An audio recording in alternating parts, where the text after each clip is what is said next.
है। जब तक प्राणी को सत्संग नहीं मिलता, ये कोई भी कार्य कर रहा है उसी को उत्तम मानता है। कोई कसाई का काम करता है उसको भी श्रेष्ठ मान रहा है, क्योंकि उसने दादा परदादा यही काम करते देख।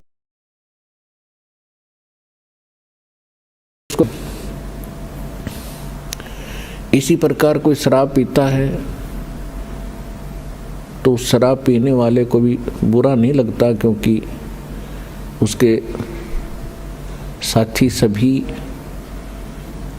उसी कार्य को सहर्ष कर रहे होते हैं। इसी प्रकार कोई चोरी करता है तो चोरों का ग्रुप भी भिन्न ही होता है, तो उनके सब के विचार एक जैसे ही होते हैं, इसलिए उनको वो काम बुरा नहीं लगता। सत्संग में आने से परमात्मा का विधान ज्ञान होता है, परमात्मा के नियमों की जानकारी होती है, और फिर इसको पता चलता है कि जो कार्य मैं कर रहा था वो कहाँ तक उचित थे। फिर वो त्यागने की चेष्टा करता है और एक दिन उनसे विमुक्त हो जाता है। ठीक इसी प्रकार सत्संग में आने से हमें एक और ज्ञान होता है। हम कौन हैं, कहाँ से आए हैं, हमारा उद्देश्य क्या है यहाँ रहने का। ये जीने मरने वाला जो सिस्टम है, सिलसिला है, ये है क्या। आज हम कितना अच्छी तरह अपने बच्चों में, अपने रिश्तेदारों में, भाई बहनों के साथ प्यार से रह रहे हैं। इनमें कितना मोह है, इन्हीं के लिए दिन रात हम प्रयत्न करते रहते हैं। सारा दिन कमाते हैं, रात को भी नहीं सो पाते हैं और टाइम भी करते हैं, और फिर पता नहीं हम रहें या ना रहें, हमारे साथ जो बच्चे भाई बहन माता पिता हैं हमारे साथ है, वो कभी भी जा सकते हैं। फिर हम क्या करते हैं, रोते हैं, बिलखते हैं, उनको याद करते हैं। तो ये बहुत बुरी बात है। हम कितना अच्छी तरह यहाँ रह रहे हैं, फिर मृत्यु होती है, कितना घिनौना कर्म है ये। और फिर भी हम इससे मुक्ति का प्रयत्न नहीं करते, तो हम पत्थर हैं, इंसान नहीं है। अभी तक तो हमें पता ही नहीं चला था कि इसका कोई विकल्प है, इसका एंड भी है। अब परमात्मा ने अपना विधान स्वयं आकर बता दिया। जिसको सूक्ष्म वेद कहते हैं, जिसको तत्व ज्ञान कहते हैं, वो परमात्मा ही बता सकता है। उस परमेश्वर ने स्वयं आकर बता दिया है कि ये लोक ठीक नहीं है, यहाँ का भगवान ये परमात्मा नहीं है। परमात्मा का अर्थ होता है श्रेष्ठ आत्मा। यहाँ का जो मालिक है ये परमात्मा नहीं है। परमात्मा उसे कहते हैं जो कभी किसी को दुख ना दे, केवल सुख ही दे। और भगवान कहते हैं जो भोग्य पदार्थ प्रदान करे।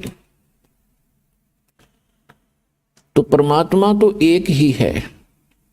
बाकी कसाई भी भगवान होता, अपने बकरों के लिए उनको खूब सुविधा देता है, चारा चराता है, पानी की व्यवस्था करता है, झोंपड़ी सेट डालकर गर्मी सर्दी से बचाता है। वो उनका भगवान है, लेकिन वो परमात्मा नहीं है, वो श्रेष्ठ आत्मा नहीं है। श्रीमद् भगवत गीता अध्याय नंबर 15 के श्लोक 16 और 17 में 3 पुरुष 3 प्रभु बताए। एक सरपुरुष ये स्वयं है, यहाँ का जो मालिक है ब्रह्म है, जिसको काल भी कहते हैं, जिसे ज्योत स्वरूपी निरंजन भी कहते हैं, जो 21 ब्रह्मांड का स्वामी है, प्रभु है, मालिक है। और अक्षर पुरुष है, वो 7 शंख ब्रह्मांड का स्वामी है। और ये दोनों नासवान हैं, इनके अंतर्गत जितने प्राणी हैं उनकी जन्म और मृत्यु सदा बनी रहेगी।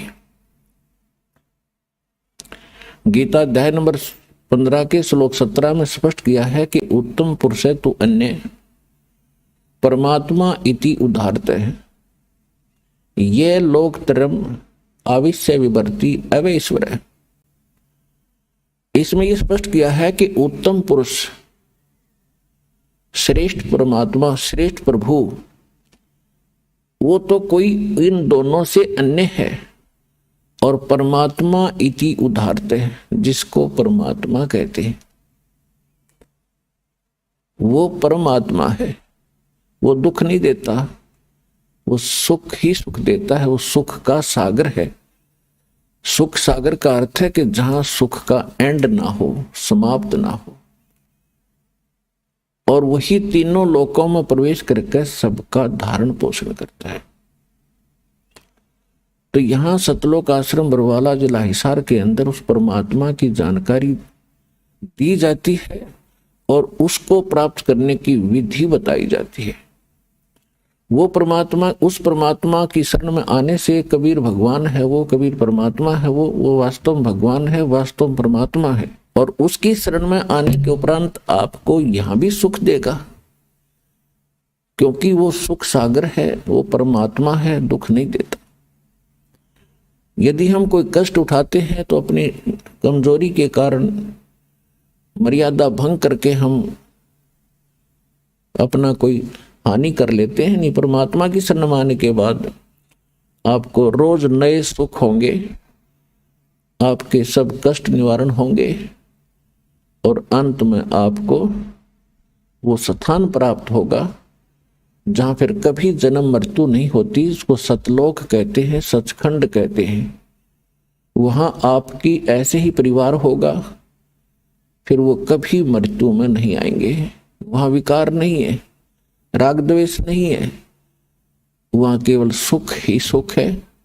वहां आप पहले रहते थे, वहां आपको बहुत सुख था, उस सुख को छोड़कर आप गफलत करके यहां आ गए इस गंदे लोक में। अब आपको वो सुख याद आते हैं कि काम ना करूं और सारी वस्तु मिल जाए। सबकी नीति ये है कि काम करना ना पड़े, सारी सुविधाएं उपलब्ध हो, बड़ी कोठी हो, कार हो, घूमन फिरने खूब बाग बगीचे हो, फवारे लगे हो। तो यहां तो वो हो ही नहीं सकता।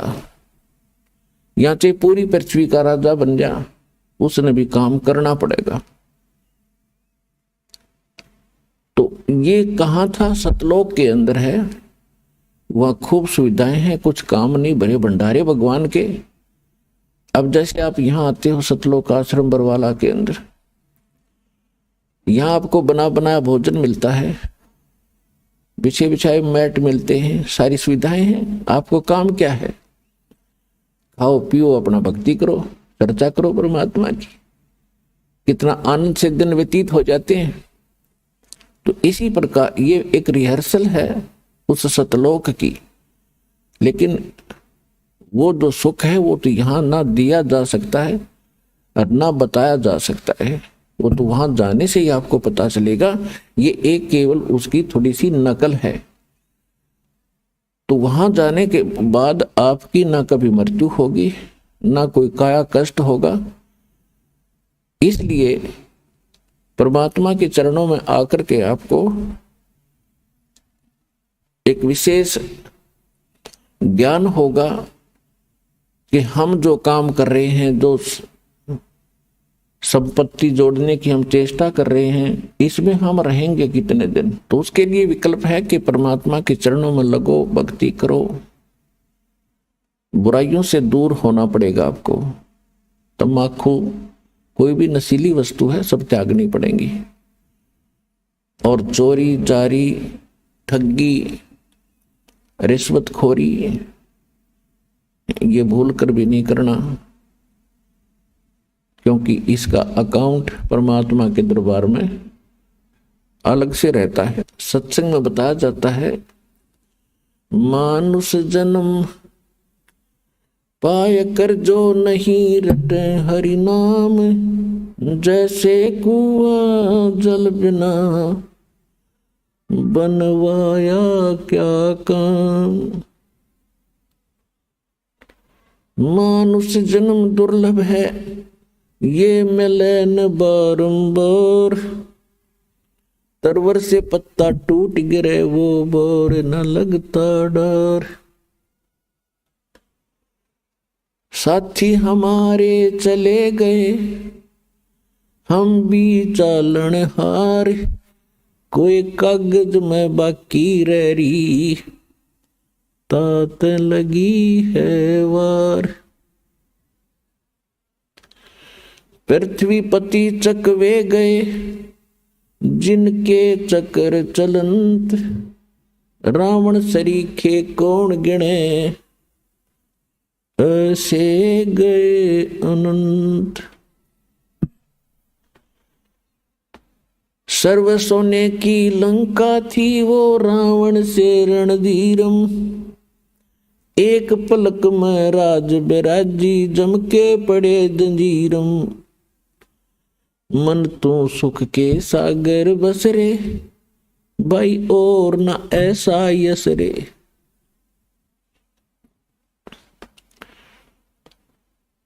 तो याद दिला जाता है कि बोले मानो, ये मनुष्य जीवन ऐसे नहीं प्राप्त होता जैसा आपने सस्ता सा समझ रखा है। ना जाने कितने अन्य प्राणियों के जन्मों को भोग गए, महाकष्ट उठा के एक सु अवसर प्राप्त होता मानव का। और मानव शरीर के अंदर हम क्या करते हैं, बस संतान हो जा भगवान, अच्छी कोठी बंगले हो जा, फिर इनका विवाह हो जावे और फिर इनके संतान हो जाए, फिर हम बेशक मर जावे, बस इतना ही काम था। इसका एक विशेष कार्य है। ये कर्म जो आप कर रहे थे बगैर भक्ति के, ये तो पशु पक्षी भी आपसे अच्छी जिम्मेदारी से करते।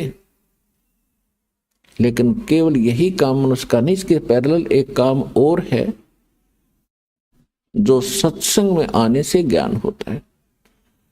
अपने आत्माओं जैसे ये नकली संत भी सत्संग करते हैं, मिलता जुलता ज्ञान भी लगभग बता देते हैं कि भक्ति करो नहीं तो दुख हो जाएगा, लेकिन उनके पास समाधान नहीं है।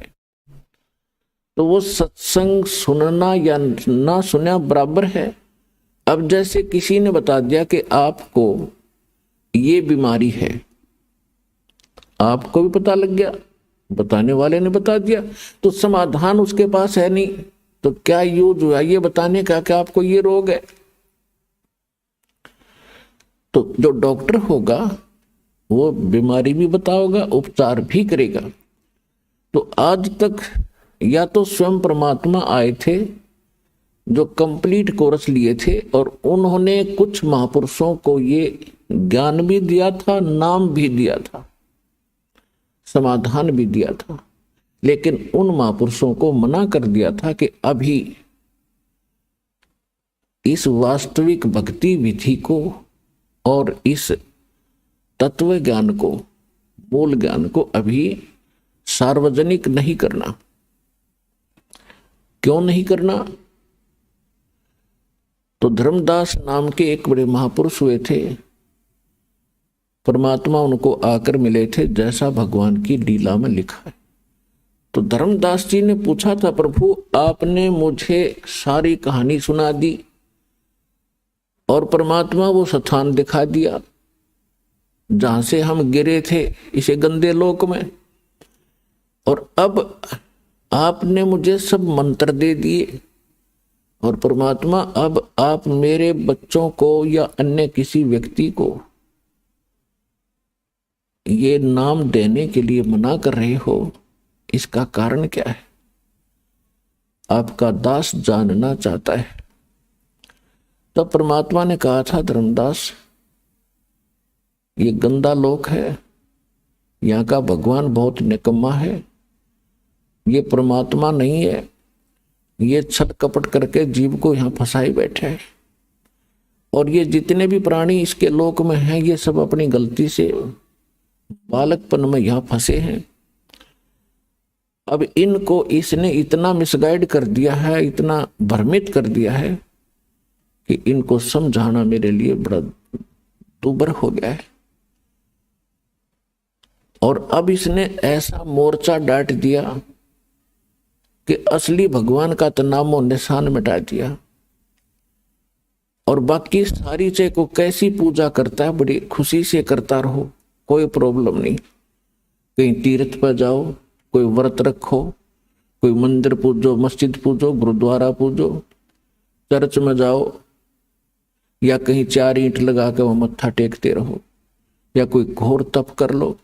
वो साधना इसने समाप्त कर दी जिससे मोक्ष होगा। और इस काल भगवान ने अपने दूत भेज रखे हैं, ये संत बना के। ये मेरे बच्चे हैं सभी, ये संत भी मेरे बच्चे हैं, मेरी आत्मा है, और श्रोता भी मेरी आत्मा है। लेकिन अब ये इतने भ्रमित हो गए, काल के हाथों पड़ गए। अब यो इनको नाच नचा रहा है, इनकी पूंजी का नाश करवा रहा है। जो संत या कोई नेता, राजनेता, कोई मंत्री, प्रधानमंत्री, राष्ट्रपति बनते हैं, ये पिछले जन्म के बहुत घने पुण्यकर्मी प्राणी होते हैं। जैसे इन्वर्टर की बैटरी चार्ज कर रखी हो और वो पूरी चार्ज है, तो वो चार्ज है, तो वो आगे चार्जर नहीं भी लगा है, हटा दिया गया है, तो भी वो अपना काम प्रॉपर कर रही है। पंखे भी चल रहे हैं, ट्यूब भी जग रही है, और भी जो उसके सत्र का काम वो पूरा कर रहा है। लेकिन यदि आगे उसको चार्ज नहीं किया जाता है, चार्जर गलत लगा रखा है, सही स्थान में चार्जर नहीं लगा है, जिसमें लाइट है, वैसे को चार्जर लगा भी दिखता हो, तो बैटरी चार्ज नहीं हो रही।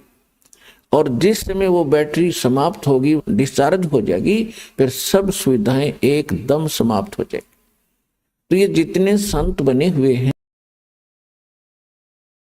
बने हैं या पैसे वाले सेठ बने हैं, ये पिछले जन्म जन्मांतर के बहुत घने पुण्यकर्मी प्राणी हैं। और अब इनके पुण्यों का नाश करवा रहा है ये काल। इनकी महिमा बढ़ा दी, लोग सलूट मारे हैं, गुरु जी बन गए, क्योंकि श्रद्धालु तो उसको गुरु मान बैठा है। और गुरु के प्रति जो आस्था है वो तो एक विशेष होया करती है।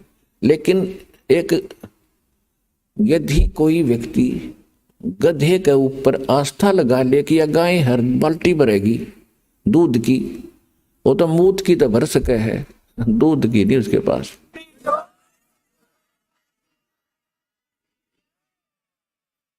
तो जितने भी नकली संत इस तत्व ज्ञान से परिचित नहीं है, इनको सभी संत मान करके इस आशा में बैठे हैं ये पार करेंगे। ये आप तो हो जाइए पार, थारी तो बात बहुत दूर की है।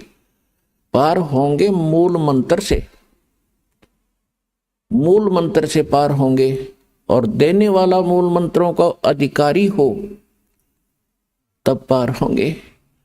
तो इस प्रकार परमात्मा बता रहे हैं धर्मदास जी को कि जिस समय ये भोली आत्मा यहां फंस गई इस काल के जाल में, आगे इसके साथ में, क्योंकि जब ये यहां आए तुम सभी भक्ति युक्त थे, तुम्हारे पास घना धन था भक्ति का, और आप उस भक्ति धन को लेकर इस ठग के साथ आगे, इस ब्रह्म के साथ, सरपुरुष के साथ, इस पर तुम आसक्त हो गए। ये सृष्टि रचना में आपको बहुत बार सुनाया है। अपने पिता से तुम विमुख हुए, भगवान के हृदय से उतर गए, और जिस कारण से आप यहां आ गए। इसने क्या छल किया आपके साथ? पहले आपको रखा ऊपर स्वर्ग में, पहले ब्रह्मलोक में रखा। ये ब्रह्मलोक क्या है? एक रेस्टोरेंट है, एक ये होटल है, और ये उसका मालिक है। इसने वहां अपने एजेंट छोड़ रखे हैं और उसका कमीशन रखा हुआ है, और जितने पुण्य हैं वो सब सुविधा ये देता है, लेकिन उसके व्यक्ति विशेष के, उस आत्मा के पुण्यों से ही वो सब कुछ वहां खाता, भक्ति धन से। और जब भक्ति धन इसका समाप्त हो जाता है तो उसको पृथ्वी पर पटक देता है यहाँ। और फिर इसने परमात्मा का दिया हुआ ज्ञान, वेद, इनकम्प्लीट दे दिया। परमेश्वर ने इस ब्रह्म को कंप्लीट स्पिरिचुअल नॉलेज दिया था ताकि मेरे बच्चों को ये सारा ज्ञान बता दे, ये भक्ति करके फिर आ जाऊं वापस। इसने जब ये परमात्मा का ज्ञान प्राप्त हुआ, इसको परमात्मा ने, कबीर परमेश्वर जी ने इस काल भगवान के अंतःकरण में, इसकी आत्मा में ये कंप्लीट स्पिरिचुअल नॉलेज डाल दिया था, जिसको तत्व ज्ञान कहते हैं। और समय आने पर ये जो बाहर आया वो स्पिरिचुअल नॉलेज यानी वेद, कंप्लीट वेद, पूर्ण वेद, ये एक ही ज्ञान था। फिर इसने क्या किया कि उसमें से वो पोर्शन निकाल दिया जो परमात्मा की सीधी जानकारी थी, और वो मंत्र इसने नष्ट कर दिए। इसने केवल ये 4 वेद रख लिए, जिसमें महिमा तो परमात्मा की कंप्लीट है, लेकिन वे ऑफ वर्शिप, परमात्मा की पूजा का जो मार्ग है वो केवल ब्रह्म तक का है। ओम नाम का जाप लिखा है यजुर्वेद अध्याय नंबर 40 के मंत्र 15 में। वायु अनिलम अमृतम भस्मांतम शरीरम अथितम भस्मांतम शरीरम ओम कर्तु समर किलबे समर और कर्तुम समर। ओम नाम का जाप काम करते करते सेवन करो, विशेष श्रद्धा के साथ सेवन करो, मनुष्य जीवन का मूल कर्तव्य जानकर इस नाम का जाप करो। फिर 40वें अध्याय के 17वें श्लोक में बताया गया है कि वो परमात्मा, जो पूर्ण परमात्मा, वो तो गुप्त है, उसकी जानकारी ये नहीं रखता, क्योंकि ये बताना नहीं चाहता। और ये वेद ज्ञान फिर ये बता रहा है कि मेरा ओम नाम है और इसकी भक्ति करो। यही ज्ञान चारों वेदों वाला निष्कर्ष श्रीमद् भगवत गीता के अंदर ज्ञान है। 8वें अध्याय के 13वें श्लोक में इसमें भी स्पष्ट किया है कि ओम इति एकाक्षरम ब्रह्म व्यवहारण माम अनुसमरण ये परियाति तजन देहम सयाति परमाम गतिम।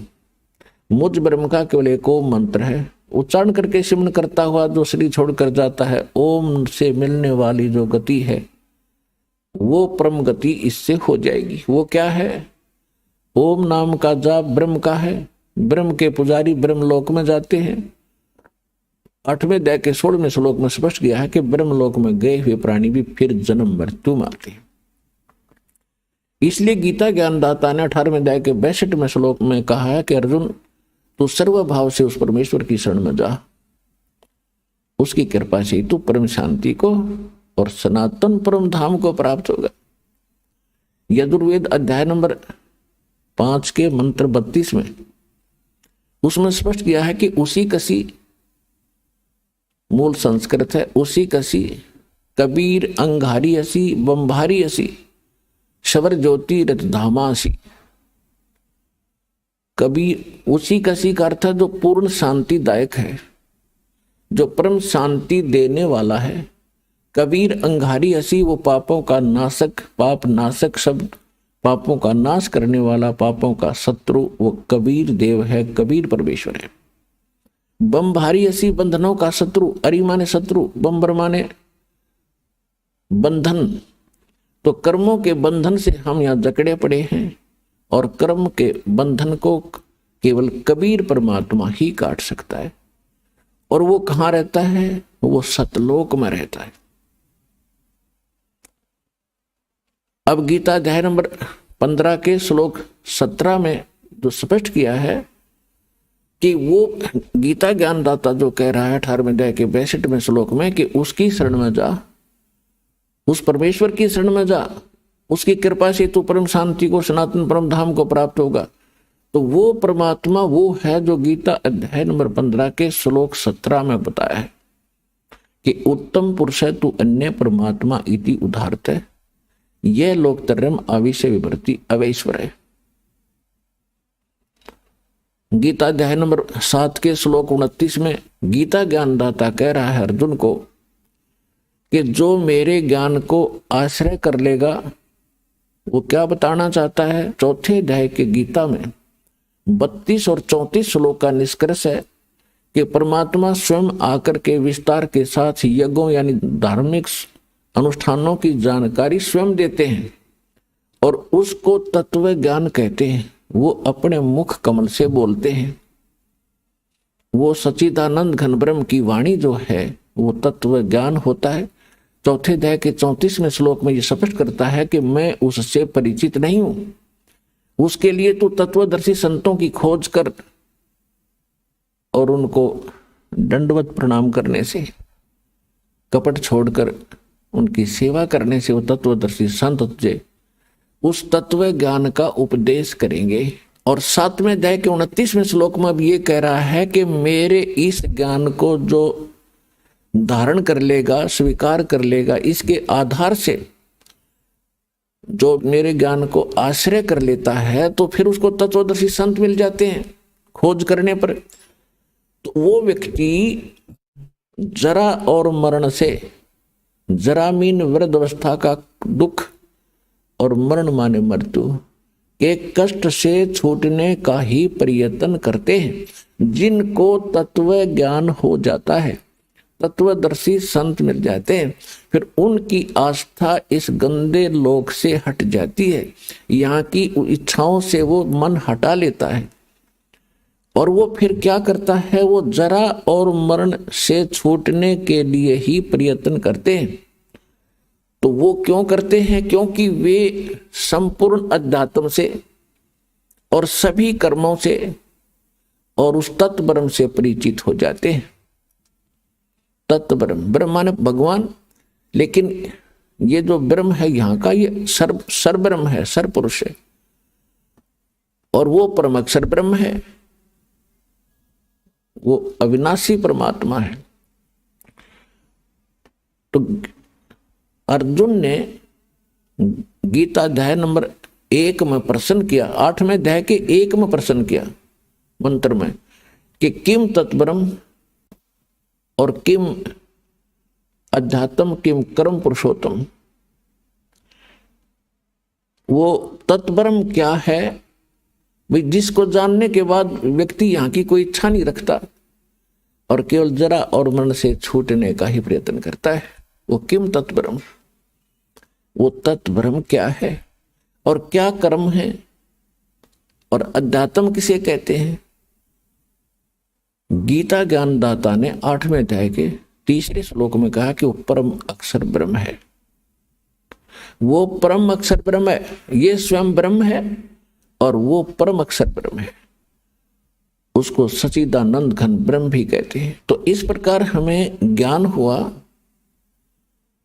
कि और परमात्मा है जो हमें सुख देता है। तो धर्मदास जी को परमात्मा बता रहे हैं कि सबसे जब ये दुखी हुए, क्योंकि स्वर्ग में तो इनको मिलता जुलता सा सुख लग गया सतलोक का, जब आप यहां आए तो सतलोक से जब नीचे आए तो ब्रह्मलोक में मिलता जुलता सा तुम्हें राहत मिल रही थी।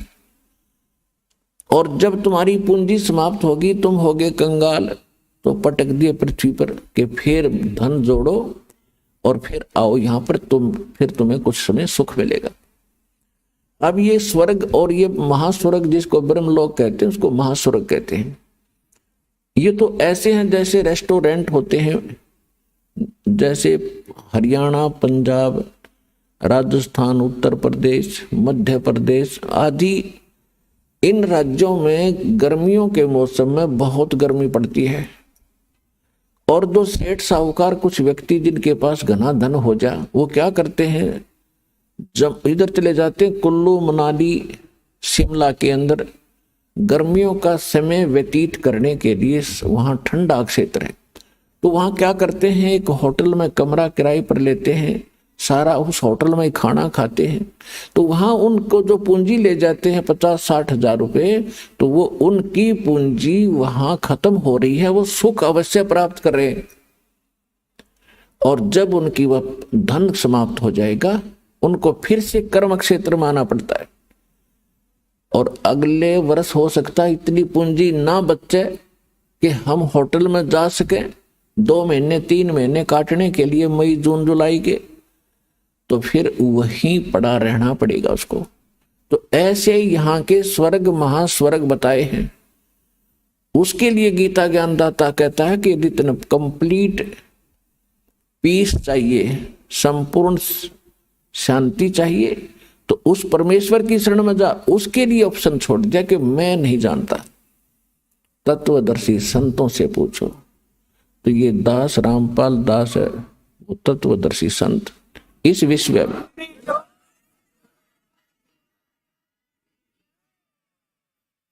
इसको बड़ाई ना समझना, सच्चाई समझना, और इसको प्राप्त करके अपना कल्याण कराओ बच्चों। बहुत योग्य हो गया, अपने यहां भटकते हैं। तो परमात्मा क्या कहते हैं कि जब मैंने इनको देखा, पता तो था मुझे कि इनकी दुर्गति तो होगी, ये चल तो पड़े यहां से छोड़कर मुझे, लेकिन कहते हैं बच्चे गलती कर देते हैं, माता पिता फिर भी पीछे पीछे फिरते हैं। तो वो कबीर परमेश्वर जो है, ये हमारा वो मालिक है, परमात्मा है, जिसमें ये सर्व गुण है। तुमेव माता च पिता तुमेव बंधु च सखा तुमेव विद्या च द्रविणम तुमेव सर्व मम देव देव। ये वो परमात्मा है जो हमारा सच्चा माता पिता है, क्योंकि उत्पत्ति करता यही है, हमारी माता भी यही है, पालन करने वाला पिता भी यही है, एक सच्चा साथी बंधु मित्र भाई यही है। हमारा आज कितना अच्छा भाई हो, कितने अच्छे माता पिता और बहन हो, हम आज मृत्यु को प्राप्त हो जाते हैं तो हमें वो यहीं थोड़ा बहुत सारा दे सके। जब यहां से गए तो अकेले गए, तो वो परमात्मा यहां भी भाई है, यहां भी पिता है, और यहां से जाएंगे तो भी वो हमारा साथी है। तो उसको छोड़कर हम दुखी हो गए, उसको प्राप्ति का मार्ग हमें मिला नहीं, और जिस कारण से हम प्रयत्नशील भी रहे, लेकिन परमात्मा से मिलने वाली राहत से हम वंचित ही रहे। अब देखियो आपको कैसे सुख होगा। तो परमात्मा ने कहा कि धर्मदास, जब मैंने देखा कि ये घने दुखी हो गए, मुझसे देखा नहीं गया, तो परमेश्वर कबीर जी अपना रूप बदल कर अपने पुत्र जोगजीत का रूप बनाकर इस काल के प्रथम पड़ाव पर आकर खड़े हो गए। ऊपर से प्रथम जो पड़ाव है इसका, वह तपतशिला है। एक बहुत बड़ी पत्थर की टुकड़ी है, वो अपने आप सौजलित रहती है, प्रज्वलित रहती है। उसके ऊपर 1,00,000 मानव शरीरधारी प्राणियों को ये काल भगवान उस पे भूनता है। ये शरीर यहां रह जाता है, इसके अंदर एक और शरीर है, एक और बॉडी है, जिसको सूक्ष्म शरीर कहते हैं। जैसे बादाम के ऊपर एक छिलका होता है और गिरी खांड की अंदर होती है, ऐसे ही समझ लेना। तो इस सूक्ष्म शरीर के अंदर जीव मरता नहीं, लेकिन कष्ट बहुत होता है। 1,00,000 मानव शरीरधारियों को वहां डाल देता है। वो बॉडी ऐसा ही रहता है जैसा हमारा शरीर है, एज इट इज चेहरा एज इट इज रहेगा। ये ऊपर का कवर यहां रह जाएगा, ये जो स्थूल शरीर है। जैसे सर्प कांचली छोड़ जाता है, तो वो कांचली सर्प नहीं है, सर्प उससे अलग है। ऐसे इस प्राणी को ऊपर पटका जाता है वहां सूक्ष्म, उसमें तपतशिला पर। तो वहां बहुत बुरा हाल होता है। जैसे खील भुना करते हैं, ऐसे चटक मटक प्राणी करते और उठ नहीं सकते, ऐसी सिद्धि से वहां कार्य किया जाता है।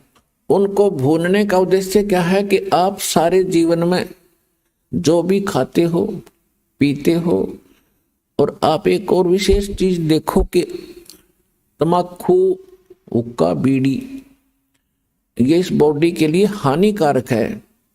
और तकरीबन समाज, किसी भी समाज में देख लो, सब पीने लगे हुक्का, बीड़ी, तम्बाकू, शराब, मांस खाना, भुक्की पीना। ये क्यों पिलाता? ये पिलाता मन रूप में। ये काल सबके अंदर एक एलिमेंट रूप में रहता है, इसने छोड़ रखा एलिमेंट। जैसे परमात्मा का एलिमेंट तो आत्मा है और काल का एलिमेंट ये मन है, तो इसने सारी को बद्ध करवाणी जीवते, इसलिए कि जितने ये बकवाद खावेगा पीवेगा उतना ही इसकी बॉडी में उसका अंश लिप्त होगा सूक्ष्म शरीर में। तो उसके बाद फिर वो जो का तो ऊपर जाकर जब उसको भूना जाता है, जिसने घना हुक्का पी रखा है, घनी शराब पी रखी है, वो देर तक वहां भूना जाता है कि उसमें अच्छा माल होता है इस काल का। तो वहां सबको इसलिए डाला जाता है कि जो सारे जीवन में इसने जो खाया पिया, कुछ तो बॉडी शरीर सुख स्थूल शरीर इससे ठीक रहा, शेष उसके अंदर जम जाता है और वो इतने गर्मी के बिना छूटता नहीं। वहां इनको तड़फाया जाता है, हाहाकार मच जाती है, अचेत हो जाते हैं कुछ देर के बाद, और फिर उसका समय निर्धारित है, उसके बाद उनको वहां से उठा दिया जाता है और वो जो गंध है उसका सारा नीचे चला जाता है अलग से उसके पात्र में। और ये प्राणी अपने आकर के फिर धर्मराज के दरबार में आते हैं, फिर अपने कर्मानुसार कोई पशु बनो, पक्षी बनो, मनुष्य बनो या राजा बनो, जाओ, उसका काम पूरा हुआ। तो परमात्मा कहते हैं जहां ये तपस्या पर भूनने जा रहे थे प्राणी धर्मदास में, वहां आके खड़ा हो गया। इनका बुरा हाल हो रहा था, रो रहे थे। कहीं पर तो एक परिवार के दो दो सदस्य वही भूनने जा रहे थे, वहां उनके गुरु भी साथ पिटक वहीं पर भूनने जा रहे थे, ऋषि महर्षि भी वहां पर भूनने जा रहे थे। और जब मैं वहां जाकर खड़ा हुआ, एकदम उस तपस्या की जो तपत थी, जलन थी, वो एकदम शांत होगी। टुकड़ी तो गर्म जो की तू है, लपटें निकल रही हैं आग की, लेकिन उन प्राणियों को मेरी शक्ति से उस आग का कोई असर नहीं हो रहा था। तो जब उनका वो पीड़ा खत्म हुई तो एकदम बैठे शांत होकर मुझे देखा, तो परमात्मा के उस शीतल चंद्रमा जैसे शीतल चेहरे को देखकर वो सभी ये समझ गए कि शायद ये भगवान है। तो उन्होंने कहा कि हे परमात्मा, हम यहां पर कौन से कर्म का दंड भोग रहे हैं? तो परमेश्वर ने कहा कबीर जी ने कि बेटा, ये तुम्हारा इस लोक का दंड नहीं, ये तुमने सतलोक में गलती करी थी। अपने मूल स्थान को छोड़कर, उस सर्व सुख दायी स्थान को छोड़कर भरी थाली का ठोकर मार कर तुम यहां आए हो इस काल के साथ। परमात्मा ने उनको कुछ ही समय में सारी सृष्टि रचना बताई सुनाई। तो सभी को वहां तो तुरंत समझ में आ गई, क्योंकि यहां तो अफलातून पाक रहे हम। एक छोटा सा कोई जॉब हो जा, अधिकारी बन जावे, छोटी सी कोई 10-20 एकड़ जमीन हो जाए, हम सुनते ही नहीं किसी की, अखनौ किसी ने देखा। वहां तो सारा सपट दिख रहा था कि जिस धन को अपना मान रहे थे, जिस घर को अपना मान रहे थे, जिस परिवार को अपना मान रहे थे, वो हमारे साथ नहीं आया। तो वहां तक अकल ठिकाने आ गई थी उनकी। और यहाँ अकल ठिकाने लाने के लिए इतने सत्संग करने पड़ते हैं, इतने प्रमाण देने पड़ते हैं कि तुम गलत स्थान पर पड़े हो, ये लोग तुम्हारा नहीं है, तुम्हारे साथ धोखा हो रहा। और तब भी शीघ्र सी ठिकाने अकल नहीं आती, क्योंकि हमारे ऊपर प्रेशर इतना है। लेकिन मालिक का ज्ञान भी इतना प्रबल है और समाधान इतना प्रबल है, एक दिन अकल ठिकाने आकर रहेगी पूरे विश्व की। अब वो समय आ गया।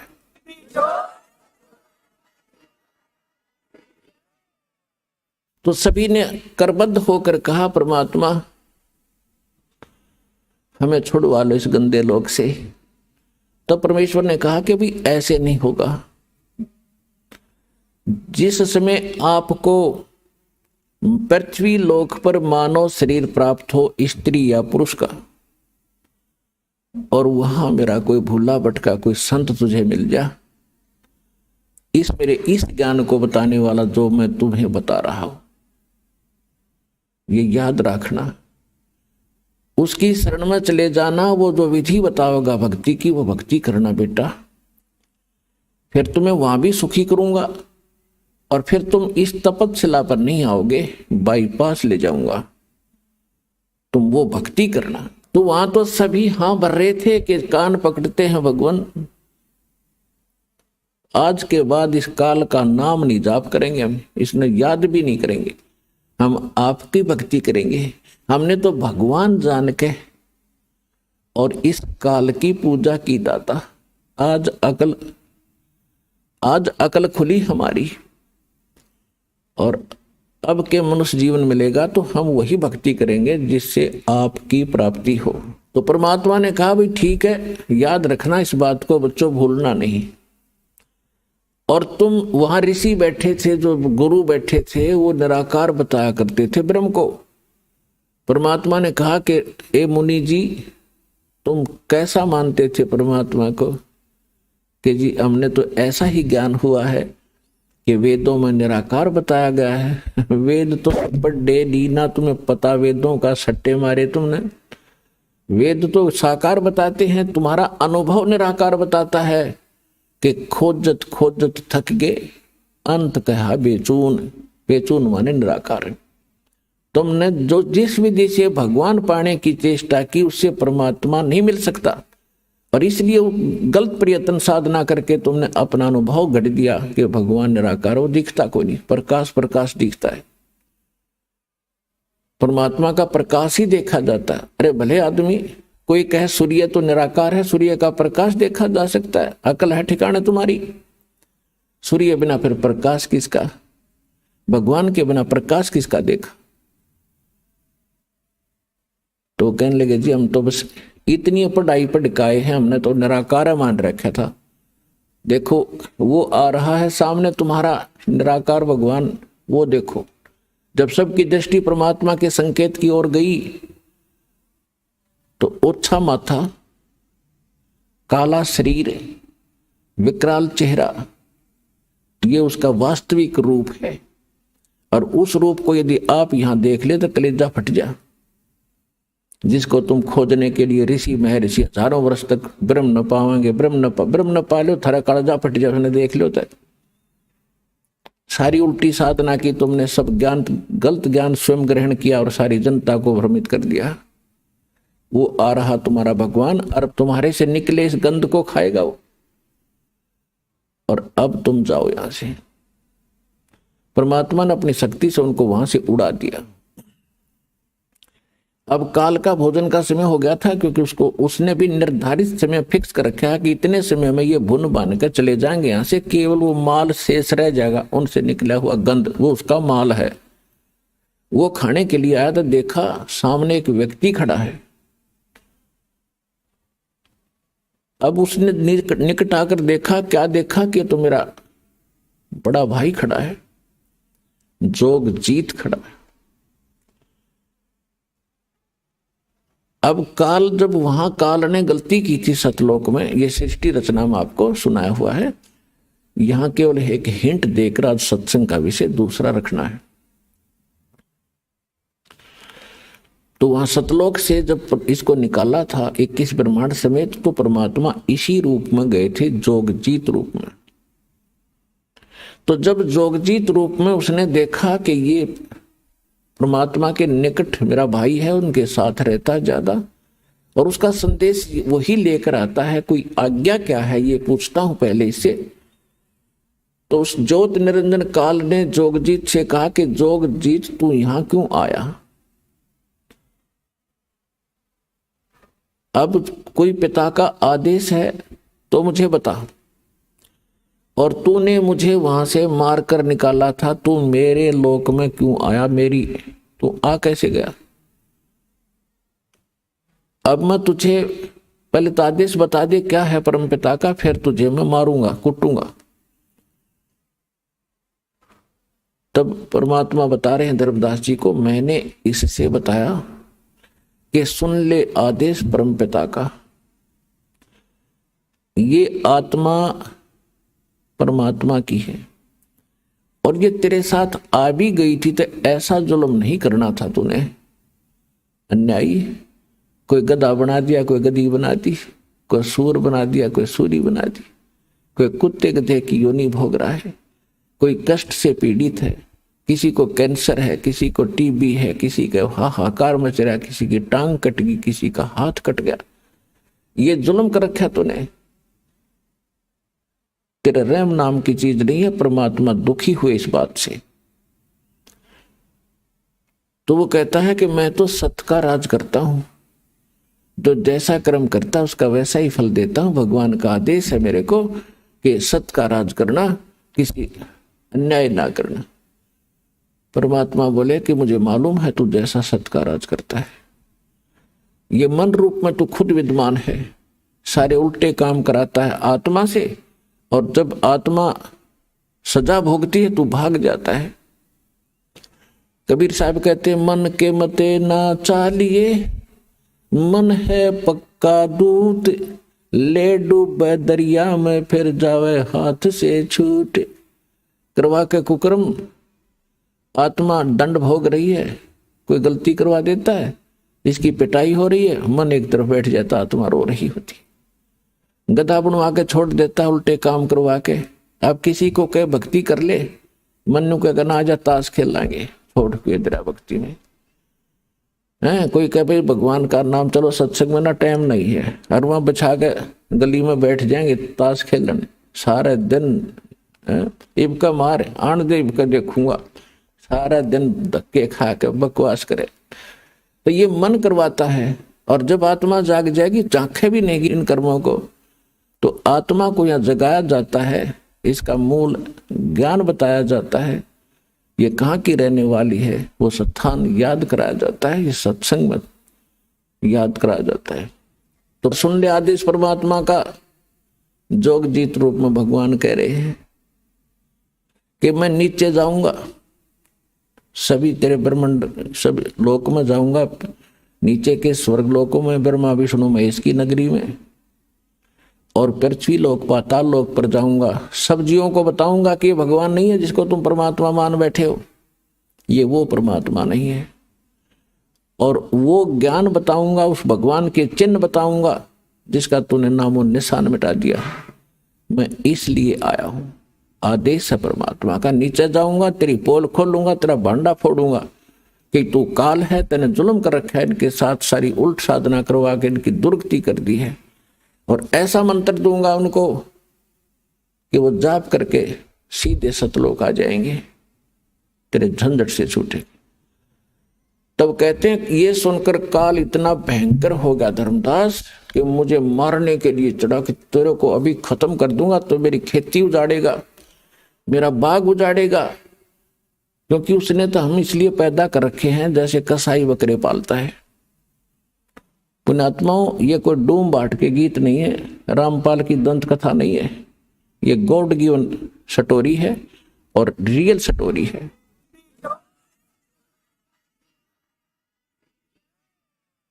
क्योंकि हमने अपने गलत ज्ञान सुन रखा है, वही अटपट अच्छे लगे। रामकृष्ण की कहानी, सुदामाली, वैसी इतनी भक्ति थी क्या? ये क्या यही कहानी थी?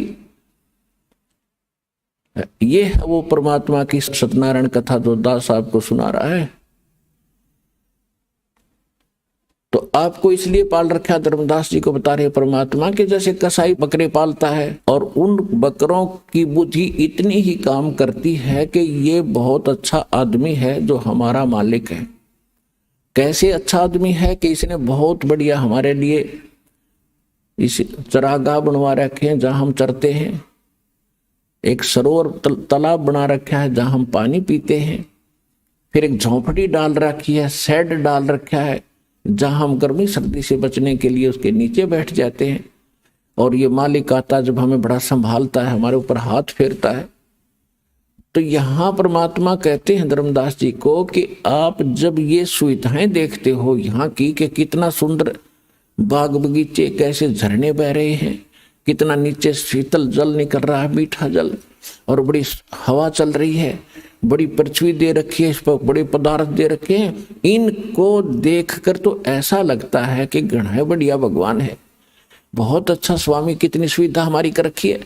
और जब ये कुंडबा घाणी करता है, कितने दुर्घटना में परिवार के परिवार नाश हो जाते हैं, भूकंप आ जाता, पूरा क्षेत्र तहस नहस हो जाता है, तो उस समय इसकी दयालुता पर हमारे दिमाग नहीं जाता कि अब ये क्या हो रहा है। परमात्मा ने बताया कि जैसे कसाई जो बकरों को ये सुविधाएं देता है तो उनको ऐसा लगता है कि बहुत बड़ी आदमी, और जब वो उनके पास आता है तो उससे प्यार करते हैं वो कि हमारा नेक मालिक आ गया, और उसके पंजाड़ी ऊपर ने पैर उठा कर सीने से लगते हैं, उसको चाटते हैं उसके हाथों को। जब उनको वो छूता है, वो तो देख रहा है कि इसमें मांस कितना हो गया, कितने किलो का बिकेगा, और वो बकरा चाटता है प्यार में कि हमारा मालिक मालिक बहुत बढ़िया है। और जब भी उसको आवश्यकता होती है एक डंडा लेकर निकाल लेता कि चाहे बेटा मरो चाहे बेटी कटो, माँ कटो चाहे भाई और बहन कटो, वो ना देखता किसी ने।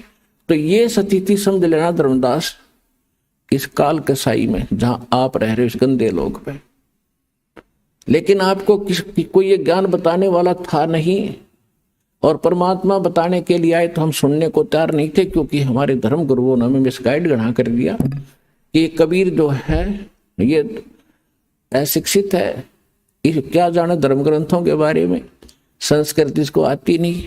और हमारे धर्म गुरु संस्कृत नहीं बोला करते, हम उनके ऊपर कुर्बान थे कि ये विद्वान है, सचमुच कबीर तो एक धानक है, जुलाहा है, अशिक्षित है, ये क्या जाने वेदों और सदग्रंथ के बारे में। तो ये निंदा कर रहा है हमारे धर्मों की। और परमात्मा सच्ची बताया करते थे, वही ज्ञान जो आज दास बता रहा है यही परमात्मा स्वयं बताया करते थे। उस समय हमने स्वीकार नहीं किया क्योंकि हम अशिक्षित थे। अब जो रहस्य आपको आज उजागर किया जा रहा है कि वो नाम क्यों मना कर रखा था उस समय बताने को, और अब क्यों आदेश दिया है इसको खुलेआम बताने का। तो उस समय धर्मदास जी को परमात्मा ने बताया कि इसने ये व्यवस्था कर रखी है, अपने स्वार्थवश तुम्हें यहां रोक रखा है, और 3 गुण है इसके पुत्र, उनमें एक एक गुण भर रखा है, और उनके कारण आप इतने यहां जकड़े पड़े हो। ब्रह्मा में रजगुण भर दिया, रजोगुण के प्रभाव से जैसे किसी ने शराब पी रखी है या भांग पी रखी है, वो जो भी गतिविधि करता वो होश हवास में नहीं कर रहा, वो तो मजबूरी है। 1000 ने पी रखी हो भांग तो सारी एक जैसा काम करेंगे, एक जैसी उनकी चाल होगी, एक जैसी बोली होगी, एक जैसी क्रिया होंगी। तो यहां सबके ऊपर, प्रत्येक प्राणी पे, चींटी से लेकर हाथी मानव, सबके ऊपर उनका प्रभाव है। तो उससे प्रभावित होकर सभी संतानों उत्पत्ति करते, ये विवश हो गए हैं। बस की बात नहीं प्राणी का, चाहे कितनी बात बनाओ, ऋषि महर्षियों की कथा सुना दें आपको, ये बड़े बड़े इन्होंने खूब कोशिश की हम इस विकार से बचें, वासना रहित हो जाएं। एक श्रृंगी ऋषि था और वो घर त्याग कर ऋषि परमात्मा पाने के लिए जंगल में चला गया। अब इनको ज्ञान तो था नहीं बेचारों को, लेकिन भगवान के लिए आत्मा भटक ही रही है। आप भी भटक रहे हो, कोई कहीं जा रहा था, कोई कहीं जा रहा था। यह आत्मा रुक नहीं सकती जब तक परमात्मा नहीं मिलेगा इसने। तो श्रृंगी ऋषि ब्राह्मण घर त्याग कर जंगल में बाल ब्रह्मचारी रहे, और ये पहले यही क्रिया करने की चेष्टा करते थे कि पहले हम निर्विकार हों तो तब भक्ति बनेगी, इनकी यह सोच थी। तो जिस साधना से वो निर्विकार होने की कोशिश कर रहे थे वो साधना भी निर्विकार नहीं हो सकते। तो उन्होंने क्या किया कि भी अन्न अधिक नहीं खाना चाहिए, ज्यादा अन्न खाने से वासना जागती है, चटपटे भोजन खाने से। तो उसने अभ्यास करते करते इतना अल्प आहार करने का अभ्यस्त हो गया, लास्ट में एक दिन में वृक्ष के तरफ मुंह करके बैठ जाता, भक्ति करता था। साधना जैसा उसने डले ढूंढ का पता था, और सारा दिन में एक बार वृक्ष की छाल पर जीभ मारता था। बस अंत में इतना अल्प आहार हो गया था उसका, और जिस कारण से वो आसपास के क्षेत्र में घना प्रसिद्ध हो गया।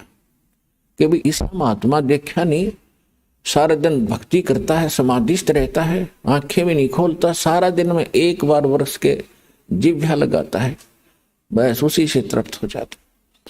अयोध्या नगरी के आसपास जंगल में वो बैठा था, तो वहां सब जगह ये बातें फैली। तो अयोध्या के राजा दशरथ की लड़की थी और उसको भी पता चला श्री रामचंद्र से पहले, रामचंद्र अर्थात जब तक पैदा भी ना हुए थे, तो लड़की को पता चला, तो अपने पिता की आज्ञा लेकर संत के दर्शनार्थ वो भी चली गई अपनी सहेली नौकरानियों के साथ। तो वहां जाकर देखा उसने कि साधु बड़ा महापुरुष है, और अगर यदि ये आंखें खोल ले, इसको घर ले आए हम और इसके वचन सुने, सेवा करें, कुछ अच्छी हमारी किस्मत बनेगी। तो इस उद्देश्य से उसने अन्य किसी महापुरुषों से, उनके साथ जो साधु संत रहते थे, ब्राह्मण गुरु होते थे, उनसे पूछा ये आंखें कैसे खोले। तो किसी वैद्य ने बता दिया कि आप जहां ये जीवा लगाता है श्रृंगी ऋषि, उस वृक्ष की उस स्थान पर थोड़ा सा शहद लगा दो। उस लड़की ने आज्ञा दे दी, उसके नौकरों ने वहां पर शहद ला दिया उस स्थान पर। अब ऋषि जी पहले तो एक बार जीभ मारता था, उस दिन 6 बार मारी, क्यों अच्छी मीठी लग गया। और अगले दिन फिर ऐसे कर दिया। तीसरे दिन ऋषि जी की, श्रृंगी ऋषि की आंख खुल गई और फिर उससे प्रार्थना की कि हमारे घर चलो। ऋषि जी ने घर जाने से तो मना कर दिया, लेकिन वहां लड़की डेली वहां सेवा करने जान लाएगी। अंत में उस राजा दशरथ की लड़की ने ब्याह कर लिया उस ऋषि जी ने चला था भगवान पाने के लिए, और फिर फंस गया उसी दलदल में। तो परमात्मा कहते हैं जो ये वासना है, रजगुण का जो प्रभाव है, ये इतने विवश हैं, ये प्राणी, ये जीव के बस का नहीं है। इसका तरीका बताया है परमात्मा ने। तुम डले ढूंढ जाओ, जंगल में जाओ। कबीर साहब कहते मन के मारे बन गए और बन तज बस्ती माही, कहे कबीर क्या करूं ये मन तो माने नहीं। एक किसान था, उसने कोई ज्ञान सुन लिया किसी संत से, इतना प्रेरित हो गया, उसका 2 बालक थे छोटे छोटे, उनने छोड़कर और चल पड़ा परमात्मा पाने के लिए। उस संत के आश्रम में रहने लग गया। अब वो संत के आश्रम में रहा करता था, और वहां जाने के बाद कुछ दिन तो, क्योंकि आत्मा भगवान के लिए भटकती ही रहेगी, ये इसके बस की बात नहीं। और वो इतने चंट होते हैं, वो जो साधु संत होते हैं डेरे वाले, उनको ये पता है कि अब तो यू आ गया तरारे से, मैं कुछ दिन में इसका बालक भी याद आएंगे। तो इनको एक ऐब लगा देते हैं सुल्फे का या भांग पीने का, कि इन्हें पीकर पड़ा रहा मेरे पास। तो ऐसा ही उसने 7-8 वर्ष काट दिए। 7-8 वर्ष वहां रहा। तो एक दिन वो भिक्षा लेने के लिए नगरी में गया। उसने आवाज लगाई, माई भिक्षा दो। तो वो माई क्या था, उसके 2 बच्चे छोटे छोटे उसके दामन को पकड़े हुए, और वो भिक्षा लेकर आई। वह तो भिक्षा डाल कर चली गई। तो उसमें क्या प्रेरणा करी काल ने, मन ने, उसके मन में आई रहे, अगर किसी के इतने छोटे छोटे बच्चे हों औरत के, और उसका पति घर पे ना हो, तो वह क्यों कर पाड़ा बेचारी। उसका अपनी बात याद आ गई कि तू छोटे छोटे बच्चों को छोड़कर आया है, और तेरी पत्नी ने कैसे पाले होंगे। यह तो बहुत जुल्म कर दिया तने, तो बता कैसे पालेगी बेचारी। वह उसके मन में आया, चल घर चलते हैं। अब वो घर की तरफ चल पड़ा पटक का जोड़ी ने। फिर उसके मन में आया, छोड़ दे भाई, बात आई गई हुई, तू चाल उल्टाए। वापस चला, फिर आया रे, देख देखते लो उसमें के बिजली पड़े है, देख आऊंगा कैसे रह रहे हैं, मर गए, एक जीव है। लास्ट में फाइनल फैसला कर लिया कि चल एक बार देख आता हूं। अब वो घर की जाने की वजह उसने सोचा खेतों में ही मैं की पहचान मत आऊं नहीं किसी के, क्यों दाढ़ी बढ़ रही है, अदल पछाण सा हो गया, 8-10 वर्ष हो गए, तो खेतों में देख लूंगा, बच्चे ठीक ठाक होंगे तो वहां होंगे, खेतों में काम कर रहे होंगे वहां पर। तो वो बाबा जी खेतों खेतों चलने लगा। वहां पर उसका छोटा भाई और उस बाबा जी की पत्नी वहां खेतों में काम कर रहे थे। तो उसके छोटे भाई ने अपनी भाभी से कहा कि देखो मुझे तो ऐसा लगता जैसे मेरा भाई आ गया हो। वह कहने लगी तू हमेशा ऐसे मजाक करता रहता है, मेरे वो थोड़ा बहुत दुख बोलती हूँ तो फिर ताजा कर देता है, तू मत बार बार ये बातें मत कहा करे। नो बोला सच्ची कहूं देख सामने चाल तो दिखा उससे कैसी, उसने भी देखा कहा चल चाल तो वाए दिखा है, पर वो तो कहाँ हुआ था, वो तो बाबा बन गया, कहाँ होगा यहाँ पर। फिर निकट से आया, जब उन्हें पक्का देख लिया कि वही हैरी दरिया रहा है तो वही होगा, तो वो कहने लगी फिर यू फिर चला जाएगा, जब आ गया तो फिर भी जाएगा। तो उसका भाई बोला तू थोड़ा सा सहयोग दे मुझे, इसने मैं रखूंगा यहाँ पर। वो कहने लगी बोल क्या करूं, कि तुम्हारे खेत में जो शीशम है मैं इसने काटने लगूंगा और तू शोर मचा दिए, अगर मेरा धनी होता तो तू के काट लेता, मेरे खेत में 2-4 फुट अंदर है फिर भी तू अपनी कह रहा है। तो उसने ऐसा ही कर दिया ड्रामा। वो लेकर कुआड़िया लाग गया, शीशम ने धीरे धीरे किता किता मारने, और वो लागी शोर मचाने कि तने मैं सदाई लूटी हूं, मेरा पति घर पे होता तो क्या तू आज ऐसा कर्म करता। देखो रे लोगों 10-5 फुट अंदर जगह मेरे खेत में हरनों का मेरी है, काटूंगा, मानता नहीं। और वो जुआर में बढ़ के नो देखा था, सुना था सारी बात बैठा बैठा। जुआर रोती देखी, जब लकड़ का आया, बोला रे एक लिए नहीं है, मैं भी आ गया हूं।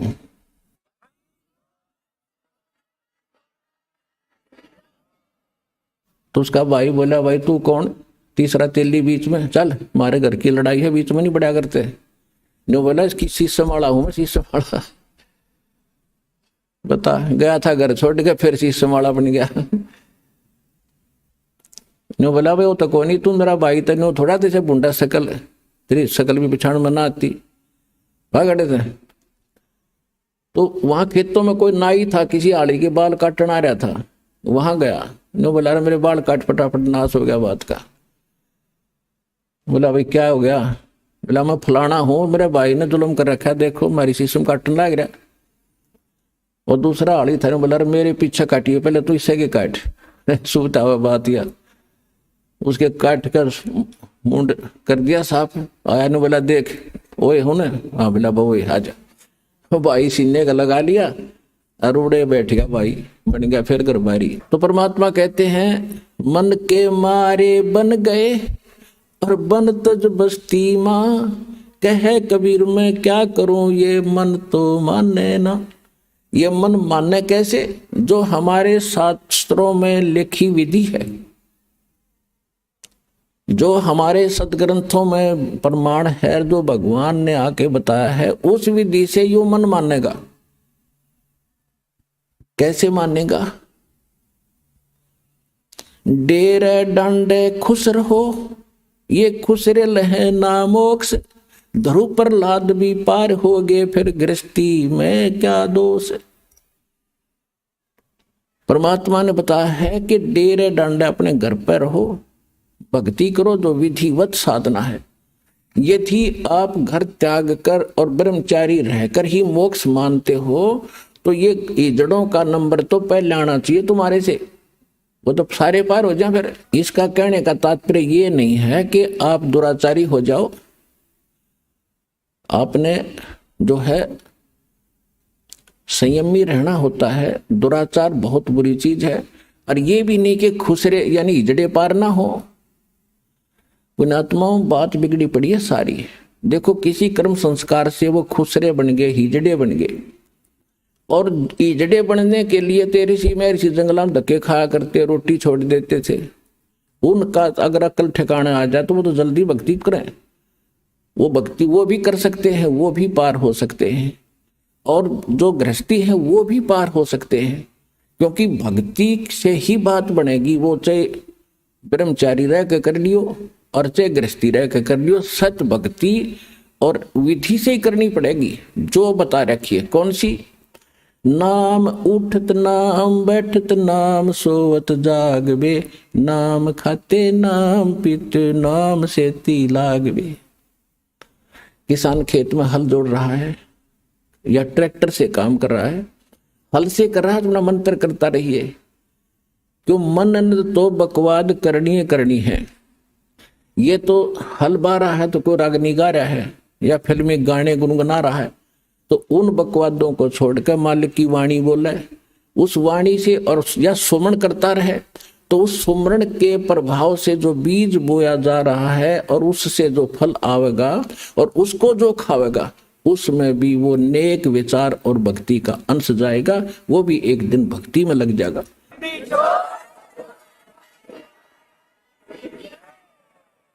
ये इन विचारों का इतना प्रभाव पड़ता है। एक संत की एक बहन शिष्या थी, वो उसके घर चला गया, उधर से उसकी शिष्या की बहन आई हुई थी, उसकी लड़की विधवा होगी, एक दो बच्चा था, जवान अवस्था में थी, और उसके कोई भाई था नहीं, उसके दामाद का कोई भाई नहीं था, इकलौता था अपने माता पिता के। तो वो उधर उन दो तीन संत के साथ दो तीन और भगत संत थे, तो उन्होंने जब खाना खाया, रात को सो गए, तो सुबह उस संत को सारी रात ऐसे सपना आया कि हे भगवान मेरी बेटी विधवा होगी, हे परमात्मा इसका क्या होगा, आगे कोई रास्ता नहीं, छोटे छोटे बालक हैं, कैसे पालेगी। तो उसने अपनी शिष्या को बुलाया कि बेटी आज ये खाना किसने बनाया था हमारा। उसने कहा कि मेरी बहन आई हुई है और उसने ये खाना बनाया था आपका, क्या उसकी कोई लड़की को हादसा हो गया। हाँ कहा जी बहुत बुढ़ी बन गई उसके साथ, तो अभी दो बच्चे थे, वो लड़की विधवा होगी और बहुत चिंतित है ये। वो लड़की को बोला, उसको तो समझाया बेटी ये तो जो होना था हो गया, पर भक्ति कर नाम ले ले, तो बहुत अलग शिक्षा दी। लेकिन कहने का भाव ये है कि वो खाना बनाने वाले के विचार उस भोजन में गए और उसको जाकर अफेक्ट किया उस ऋषि संत को। तो इसी प्रकार जो आज सारे वातावरण में रागनी फिल्मी गाने राजनीति की बातें या अटपट सुनते हो, अखबारों में पढ़ते हो, फिर दूसरों को सुनाते हो, ये सारे समाज में फैल गया, सबका वही स्वभाव बन गया।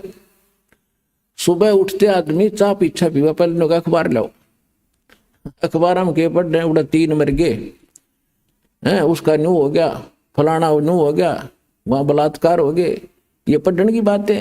सुबह उठते मालिक की कथा सुने, परमात्मा के मंत्र जाप करे, परमात्मा की कथा सुने तो आत्मा का उद्धार हो। तो अब जैसे भक्त बताते हैं कि ट्रेनों में या बस में दूर देश से दूर राज्य से बच्चे आते हैं भगवान के, तो सुबह सुबह या शाम के समय जब ट्रेन में होते हैं, कोई आरती कर रहा है, कोई मंत्र कर रहा है, कोई सुबह के नित्यनेम कर रहा है, कोई दोपहर की रमैनी लगाए बैठा मोबाइल में, एक वातावरण बदलता जा रहा है। तो पूरे विश्व पर इसका असर होगा, एक दिन सब नाम लेंगे, ये मालिक का वचन है। तो ऐसे प्रभाव पड़ेगा।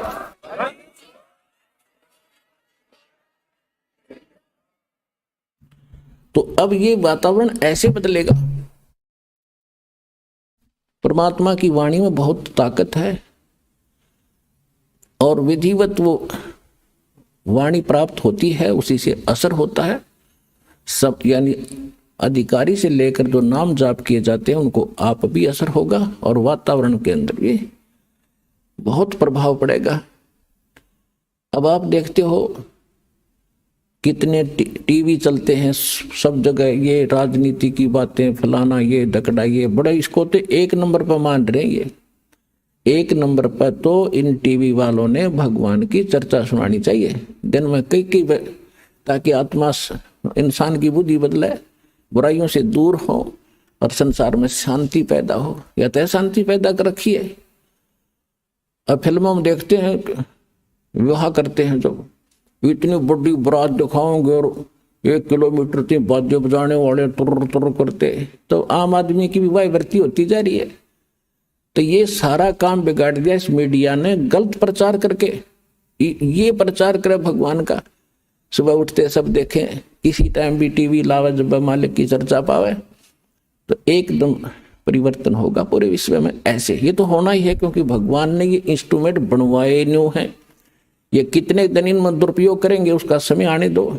जनता जागेगी जब इनको कहेंगे भाई ये नहीं, अच्छी बात चलाओ, इसमें बच्चों पर अच्छा असर पड़े, माँ बाप पर भी अच्छा असर पड़े और सारे संसार में एक सद्भावना उत्पन्न हो, तो वो समय तो आएगा। क्योंकि ये बनवाए इसलिए है परमात्मा ने। नहीं 10 साल पहले कितने ना थे, ये 15 साल पहले।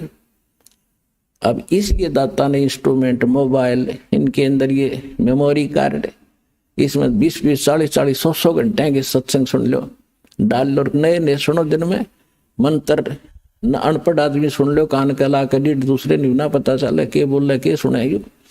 सफर करते हो बस में, कान में लीड लगा ली, मंत्र शुरू कर दिया अपना, ना पड़ोसी ने बेरा के कर रहा है, और कितना लंबा सफर हो, मिनटों में जाओगा। और उस समय जब नाम नहीं है तो क्या देखता जाओगा, यू क्यों आ गया, वो देखियो देख खड़ा है झांकी में देखे जा।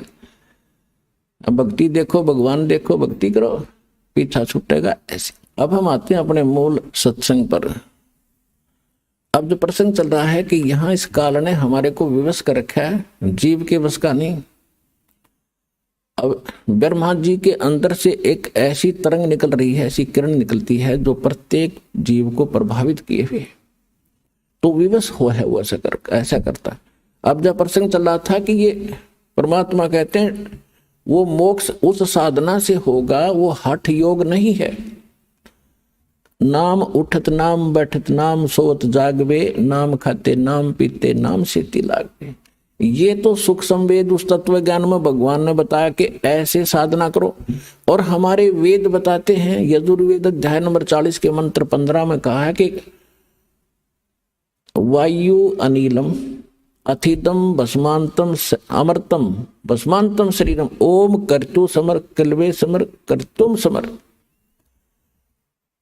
परमात्मा की जो भक्ति है, ओम नाम का सिमरण करो, काम करते करते करो, विशेष कसक के साथ करो, और मनुष्य जीवन का मूल उद्देश्य जानकर ओम नाम का जाप करो। और ओम नाम के जाप से जितना मोक्ष होना है वो इस विधि से प्राप्त होगा। और ये सुख संवेद बता रहा है। हठ योग तो किसी वेद में नहीं, गीता में नहीं। तो ये हठ योग कहां से लाए? ये मनमुख आचरण है, मनमाना आचरण है, ये मनमुखी साधना है, ये गुरुमुखी नहीं है। तो जब तक हम सतगुरु के द्वारा बताए साधना ज्ञान को नहीं ग्रहण करेंगे, तब तक हम ऐसे ही डले ढोते।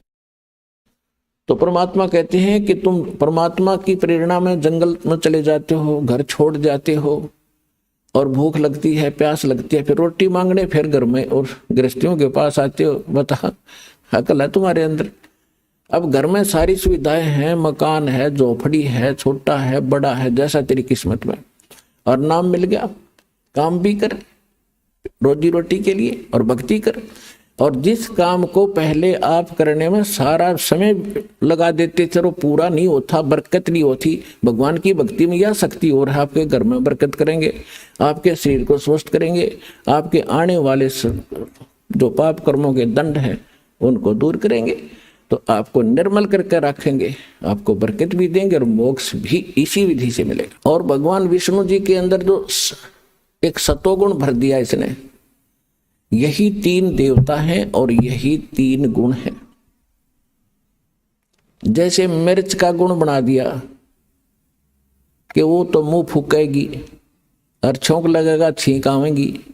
अब जैसे रसोई में छोंक लगाया जाता है, ये भगवान रहते हैं ऊपर तीनों आप अपने लोकों में, विष्णु विष्णु लोक में, शिव जी शिवलोक में, ब्रह्मा जी ब्रह्मालोक में। और वहां से ही ये 3 लोकों के ऊपर इनके अंदर से निकल रही वो रेंज, वो किरण, वो तरंग हमें प्रभावित कर रही है, तीनों लोकों के प्राणियों को, स्वर्गलोक, पृथ्वीलोक और पाताल लोक। अब जैसे रसोई में छोंक लगा रहे हैं मिर्चों का, और अलग कमरों में बैठे अन्य व्यक्तियों को भी छींकें आनी शुरू हो जाती है। मूल वस्तु साकार वस्तु तो रसोई में, उसके निराकार उस तरंग ने जाकर वहां विचलित कर दिए, वो छींक उनके बस की नहीं रोक दे। तो इसी प्रकार इन तीनों भगवानों से निकल रहे तीनों गुणों का प्रभाव आपके ऊपर है, जीव के बस का नहीं कि आप इनसे बच सको। इसको बचने का तरीका है, इसकी एंटीबायोटिक बताई भगवान। वो क्या है कि डेरे डंडे खुश रहो और खुश रे लहे न मोक्ष। ध्रुव प्रहलाद भी जब उधर गए तो फिर गृहस्थी में क्या दोष। यानी आपको फिर भी क्लियर करते हैं कि गृहस्थी का तात्पर्य ये नहीं है कि कोई ब्याह करवाना गृहस्थी हो है। ब्रह्मचारी रहो या गृहस्थ में रहो, घर में रहो यानी करके खाओ, करो और भक्ति करो। कर्म सन्यासी नहीं होना चाहिए, कर्म योगी बने रहो।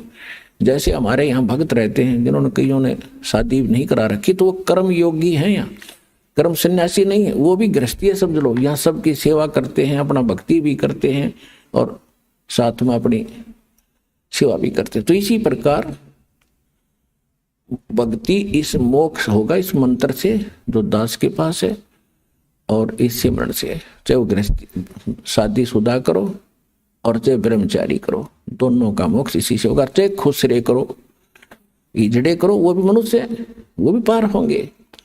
पर यह वृत्ति बदले, जब बात बने तो ज्ञान से सत्संग सुने तो सबको असर होगा। तो प्रसंग जो चल रहा है उस पर आते हैं। जो परमात्मा ने बताया काल को कि तूने ऐसा जुल्म कर दिया, हाहाकार मचा रखी, और मैं इनको जाकर ज्ञान बताऊंगा। तो एकदम भयंकर होकर मुझे मारने के लिए दौड़ा धर्मदास, परमात्मा बता रहे हैं। और मैंने श्वास का सिमरण कर दिया, सतनाम का सिमरण किया,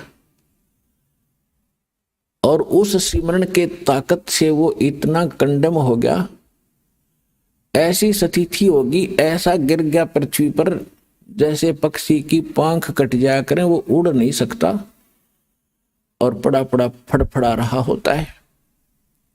अपने आत्मा परमात्मा उन्होंने तो कोई जरूरत नहीं थी सिमरण शमन करने की, वो तो मालिक है। लेकिन हमें ये सतर्क करना चाहते हैं कि जिस समय आपके ऊपर कोई भी आपत्ति किसी प्रकार की आ जाए, चाहे कोई आध्यात्मिक है या सांसारिक है, उस समय आपको प्रथम मंत्र मिला है तो प्रथम मंत्र का सिमरण शुरू कर दिए, जाप करिए। द्वितीय मिला है तो द्वितीय का शुरू कर दीजिए। सारनाम मिला है तो वो सारनाम और सारा मिला करके जो बनाया गया है उसको, उसका जाप कीजिए। तो आपके ऊपर तुरंत उसका प्रभाव हट जाएगा। कोई भी किसी प्रकार का संकट आप पर आए, यदि आपकी मर्यादा सही होगी, आपका कनेक्शन पावर ठीक होगा, यानी काम नाम खंडित नहीं होगा, तो आप पर वो कोई प्रभाव नहीं डाल सकता। अब वो उस माध्यम से परमात्मा हमें सतर्क कर रहे हैं कि कभी तुम्हारे ऊपर ऐसी आ भी जाती है आपदा, तो तुरंत मालिक ने याद जरूर करी इस स्मरण के माध्यम। फिर देखियो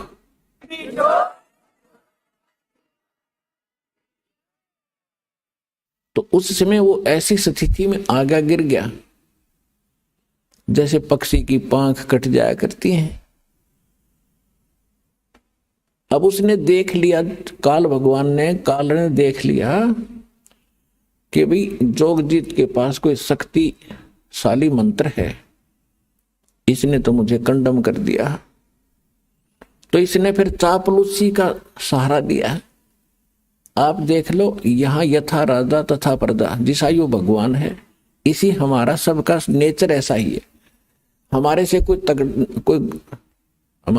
कोई बोधा आदमी है, यानी कमजोर है, शारीरिक कमजोर है या वैसे व्यवस्था में कमजोर है, तो हम उसके सर पर चढ़ जाए। और जब तगड़ा सामने आ जा, उसने हाथ जोड़ा, हाँ जी चौधरी साहब। एक शराबी जावा था, शराब पिए गली में, सामने एक बनिया आ गया, बनिया लाला जी, क्योंकि वो अल्पसंख्यक होते थे गांव में, एक दो दो चार चार घर होते थे। तो शराबी ने जब देखा, उस बनिया को गाली देने लग गया। गाली देने लगे तो दूसरा बोला, अरे बोलिए ना लाला जी, शराब पी रहे हैं। इतने में एक लठ ले रहा था कंधे पर, तगड़ा सा आदमी।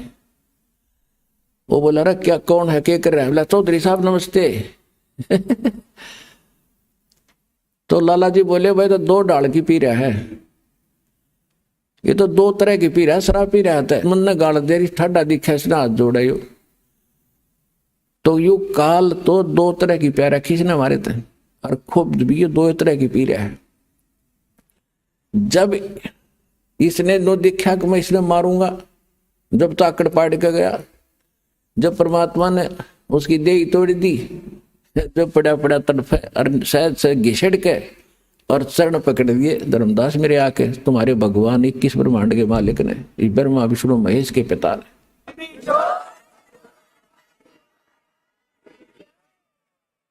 और बुरी तरह रोए, तो मेरा बड़ा भाई, मैं तेरा छोटा भाई, छोटे तो गलतियां करा करते हैं, बड़ो तो माफी करा करते हैं, आप मुझे क्षमा कर दो, मैंने तो वैसे भाई जान के आपके साथ लड़कपन कर दिया है, माफ कर दो, मैं तो आपको भगवान पिता के समान मानता हूं, मुझे क्षमा करो।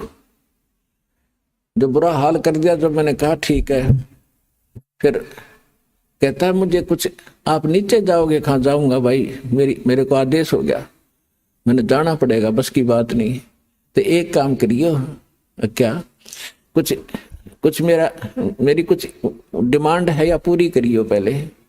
परमात्मा बोले, बोल के, क्या डिमांड है तेरी? इसने कहा कि नो नहीं, वचनबद्ध हो जाओ। परमात्मा बोले, ठीक है, वचनबद्ध हो गया। मांग क्या मांगता? कि 3 युगों में, सतयुग, त्रेता, द्वापर में, और जीव थोड़े ले जाना। यदि आप सारे जीव अभी ले जाओगे तो मैं भूखा मरूंगा, मैं क्या खाऊंगा, मुझे तो शराब लगा हुआ है। परमात्मा बोले, शराब भी तो तेरी बकवादों से लगा होगा, है, तेरे मारने चला टक्या नहीं, ये भी दुखी कर दिया आत्मा। 3 युगों में जीव थोड़े ले जाना, और चौथा युग जब कलयुग आवे, तब तो शरण जीव बहु जावे। ऐसा वचन हर मोय दीजे, तब तुम गवन संसार ही कीजे। कि हे भगवान, हे परमात्मा, मुझे आप ऐसा वचन दो, और फिर तुम नीचे जाना। क्या मांगा इसने?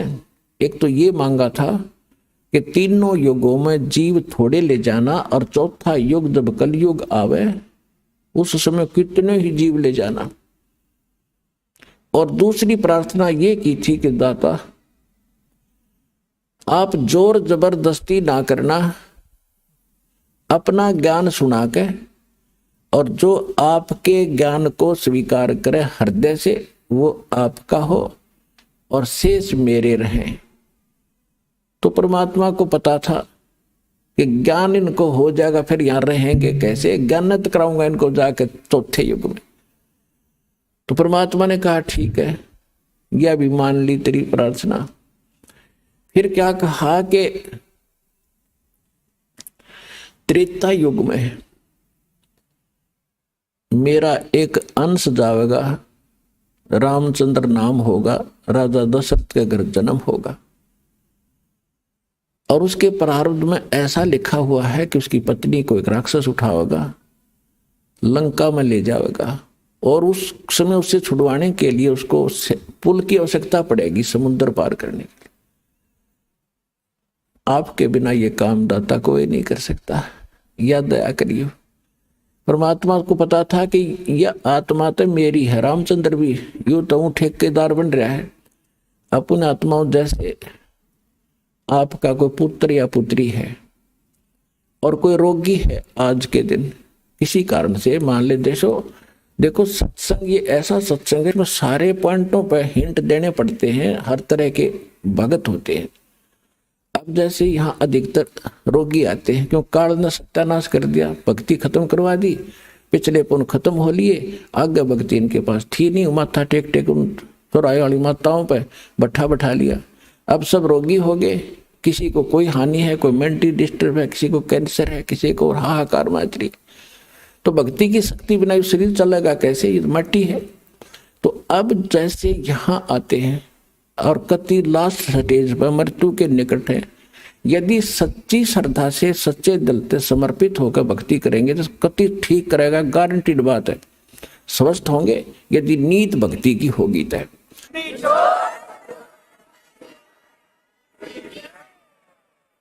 और दूसरी बात यह है कि कोई जैसे अब क्या करते हैं, कोई भक्त बता देता है कि वहां जाते ठीक हो जाते हैं, वो चल पड़ते हैं बेचारे, को सब जगह थक लिए, वो सोच लेते एक ट्राई और कर लेते हैं, तो ट्राई करने आने वाले को यहाँ राहत नहीं मिलेगी।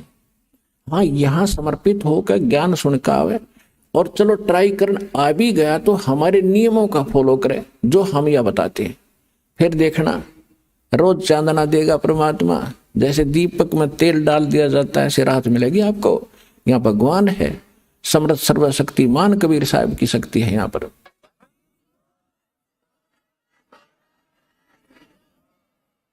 अब फिर भी किसी कारण से भी राहत ना मिल पाई, त्रुटि तो अपनी ही होगी, भगवान में तो है ही नहीं।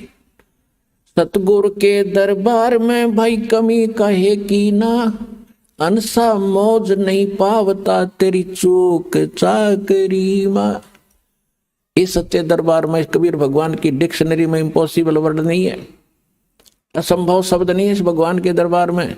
यदि कोई आप नहीं राहत प्राप्त कर रहे हो तो आपकी चाकरी में दोष है, कमी है, त्रुटि है, आपकी कोई श्रद्धा भाव और सिमरन भक्ति में कोई दिक्कत है, उसको सुचारू करो, वो अवश्य मिलेगी। अब कहने का भाव ये है कि अब जैसे किसी का बाप बीमार है, 70 साल का हो गया और नाम ले लिया उसने, दुखी गणा था, दीक्षा ले ली, राहत तो मिलती है, लेकिन फिर भी किसी कारण से त्रुटि रह जाती है, कोई नियम खंडित कर देते हैं, आदत छूटती नहीं। कालना तो यही तक नाश कर रखा है कि इनको सुख नहीं हो, दुख हो जितना हो, नाम ले जाते हैं। और बहुत से भक्त ऐसे आते हैं जी कति ठीक हो गया था और इसने बीड़ी पी ली, क्यों माड़ी रात होगी, वो बकवाद फिर भागी और फिर वही स्थिति होगी। तो भाई ऐसे व्यक्ति को यहाँ कोई स्थान नहीं है। अब भगवान नहीं सुनेगा ऐसे व्यक्ति की, दोबारा नाम लो और फिर ठीक हो जाएगा, आगे नियमित रहना। इस कारण से कोई नाम खंडित करने से मृत्यु भी प्राप्त हो जाती है। अब हम तो रो रहे हैं कि हे भगवान यू क्यों मर गया, क्योंकि हमारा पिता था या हमारा पुत्र था, हम तो एक सूखे ठेकेदार बने, वो तो आत्मा तो उस परमात्मा की थी, उस परमात्मा की आत्मा है और उसको नाम दे दिया, नाम दे दिया तो उसको मनुष्य जीवन मिलेगा। इस नाम का एक बार भी जाप करके जो दास प्रथम मंत्र देता, और यदि शरीर छूट गया तो मनुष्य जीवन गारंटीड है, भक्ति मिलेगी। और इस अनमोल अमृत को बचा कैसे रखा था, छुपा क्यों रखा था, इसलिए रखा था कि ये जरूरत है इसकी। पहली बात तो स्वस्थ करेगा और इस सज्जन में मोक्ष करने की चेष्टा करेंगे परमात्मा, और फिर भी क्योंकि घड़ा बिगड़ा हुआ काम है सारा, कोई न कोई त्रुटि हुए बिना रहती नहीं, किसी कारण से मृत्यु भी हो जाती है तो उसका तो भाग जाएंगे। दोनों हाथों में लाडू, सतलोक आसन बरवाड़ा में आपके। जब स्वस्थ हो गया तो भक्ति इस जीवन में करियो, और जब मृत्यु होगी किसी कारण से तो नेक्स्ट जीवन 10वें महीने आ लेगा अपनी माँ की गोदी में, यहीं पर नया कपड़ा पहन के।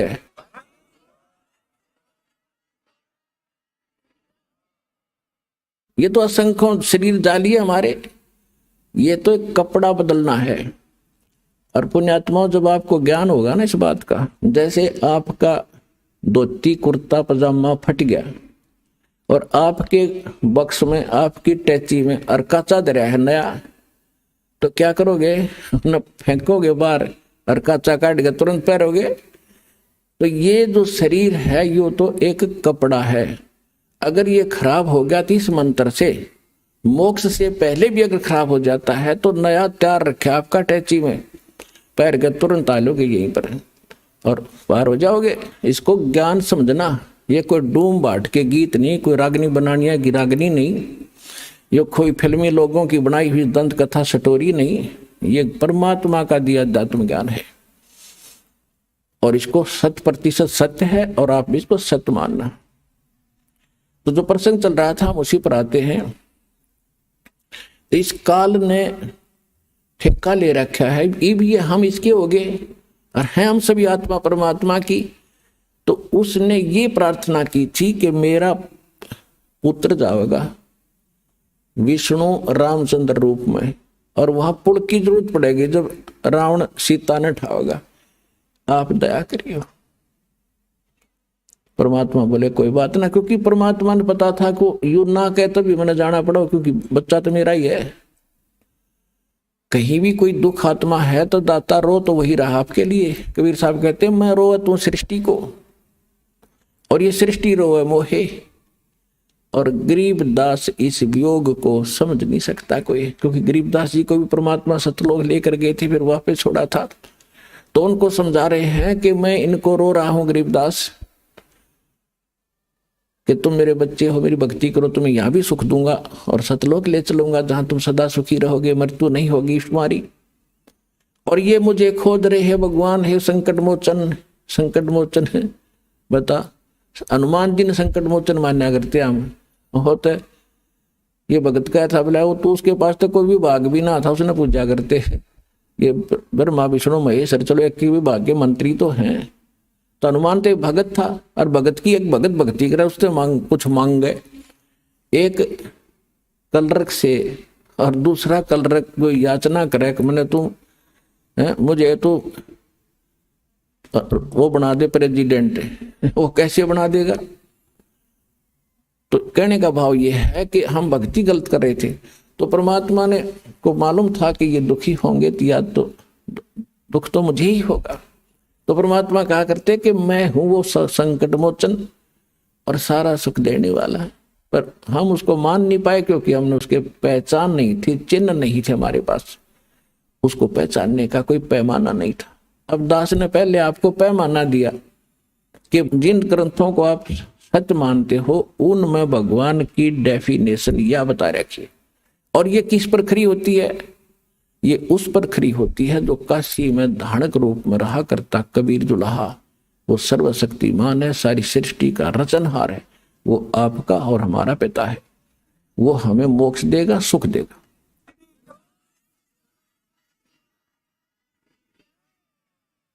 फिर क्या किया उसने? तीसरा प्रश्न ये किया कि परमात्मा द्वापर युग में मेरा पुत्र जाएगा वही, और उस समय कौन जाएगा? श्री कृष्ण यानी विष्णु जाएगा, और वहां एक मंदिर बनवाना चाहेगा अपना जगन्नाथ के नाम पे, और उस जगन्नाथ के मंदिर को समुद्र नहीं बनने देगा। क्यों नहीं बनने देगा? उसका आगे कारण बताएंगे। तो उसको आप बचाना। परमात्मा बोले तथास्तु, और बोल के मांगे। तब काल ने कहा था अब जब उसके सारे मांग पूरी होगी, और तब फिर बदल गया, आंखें खड़ा हो गया।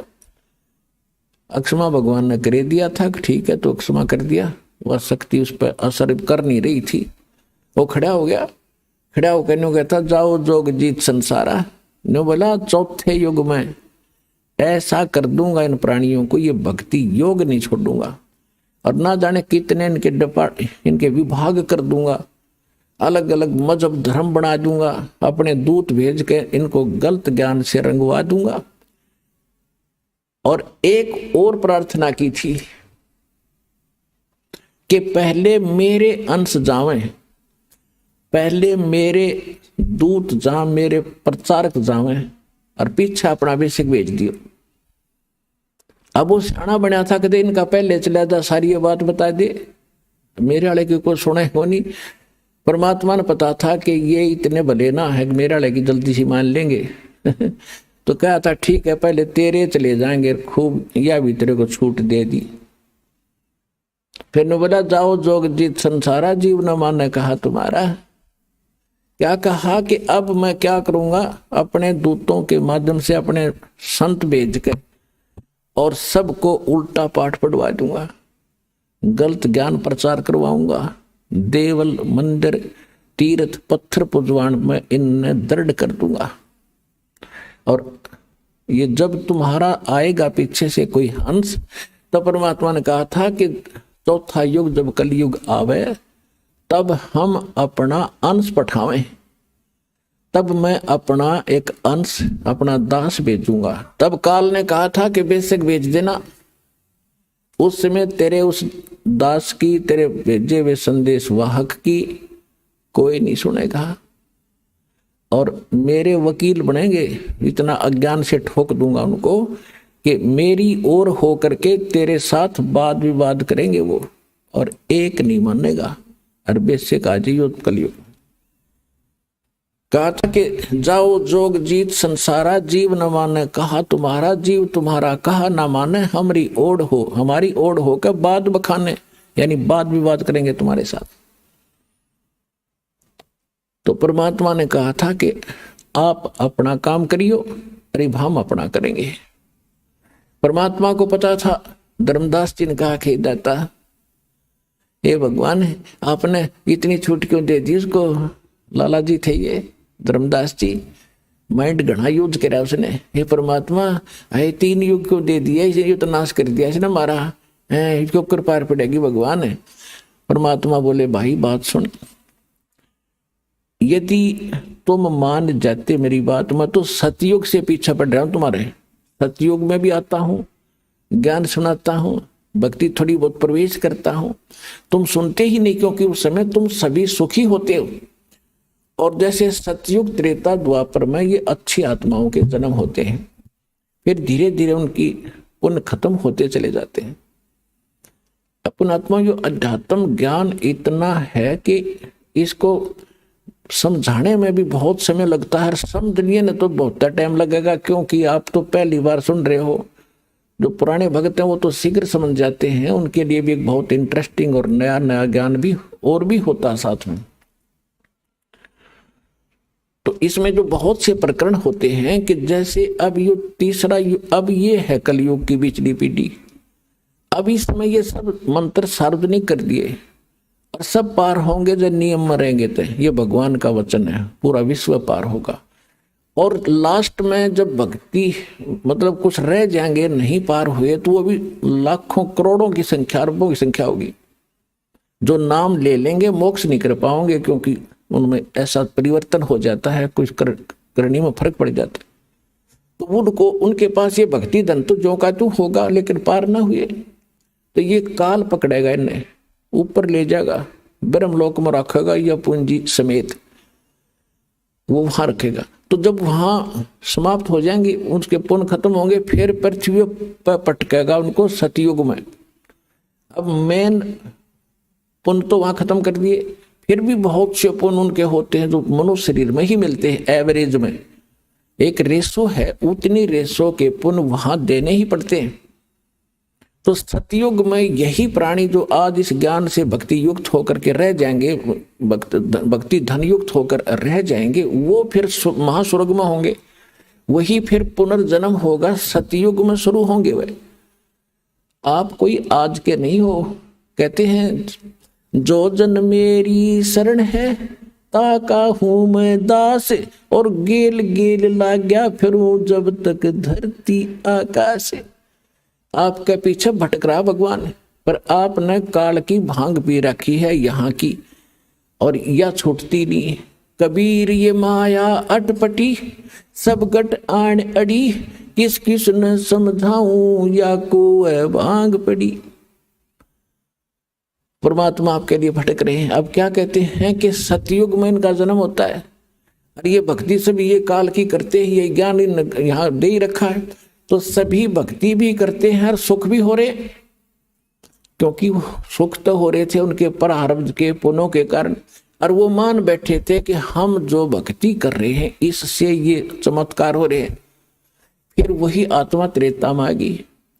त्रेता में फिर उनके और उनसे सतयुग से कम पुण्य कर्म रह जाते हैं, फिर द्वापर में, और त्रेता इस कलयुग में तक कति कंडेम हो लिया। आपके पुण्य रहे नहीं, अब भक्ति वही आप कर रहे हो, आज भी कर रहे हो। अब क्यों ना लाभ होता उनसे, जब 3 युगों से करते आ रहे, वो ठाठ होते दिखाई देते उनके।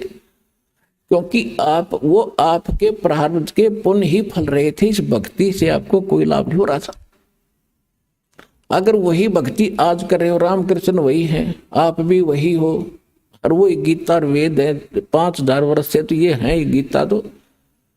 और आज क्या हालत होगी हमारी, साधना करते भी हैं फिर भी दुर्गति।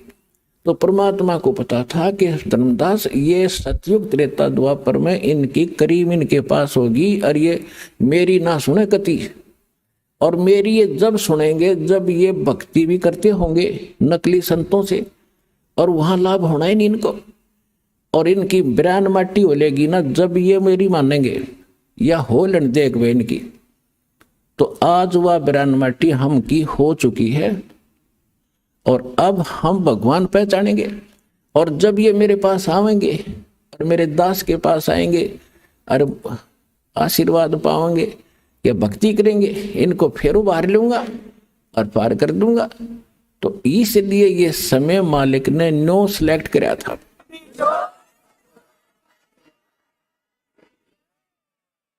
अब धर्मदास जी को मालिक ने सारी कहानी बता दी मिनटों में, और फिर कहा था धर्मदास मेरी लाख दुहाई,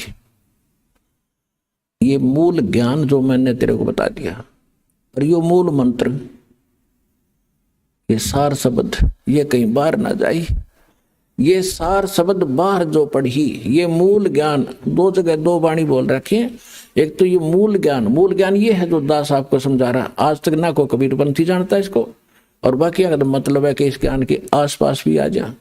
तो ये था मूल ज्ञान, और ये है मूल मंत्र, कंप्लीट कोर्स ये आपको दिया जा रहा भक्ति का।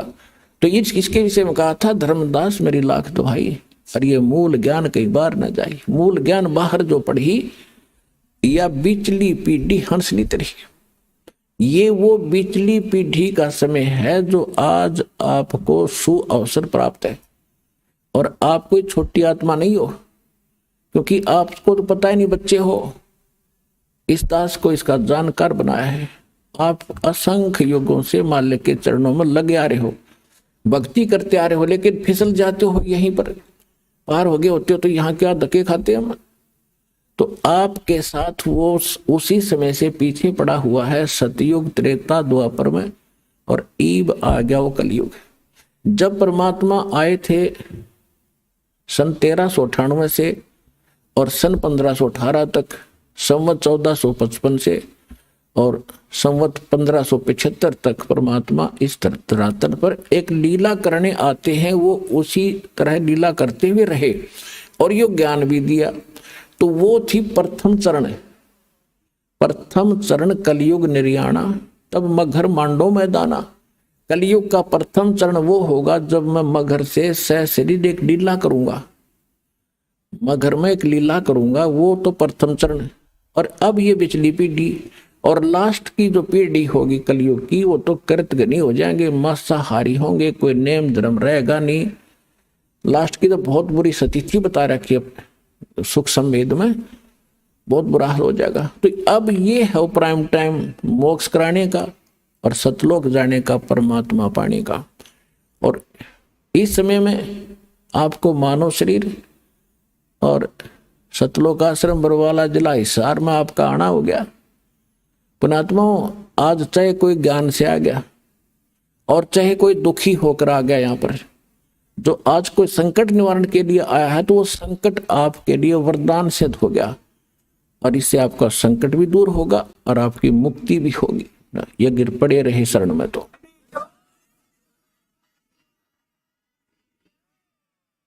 तो ये इसलिए ये रोका था कि धर्मदास मेरी लाख दुहाई, ये मूल ज्ञान की तबार न जाई, मूल ज्ञान बाहर जो पढ़ी, ये बिचली पीढ़ी हंस न तेरी।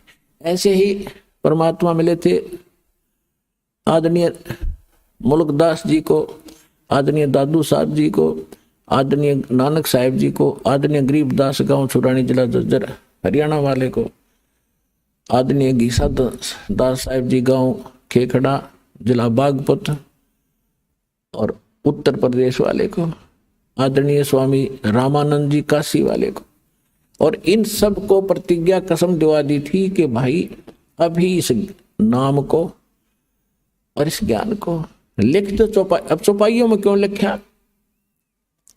चौपाई वैसे भी बता सकते थे, वो तो सारे हिंदी अपनी भाषा तो बोल रहे थे सारे। जानबूझ कर दाता ने इनको गुप्त भाषा में रख दिया, कोड वर्डों में रखा। दास को अबू दीदी के इन रहस्यों को खोलो और आपके रूबरू कर दिया।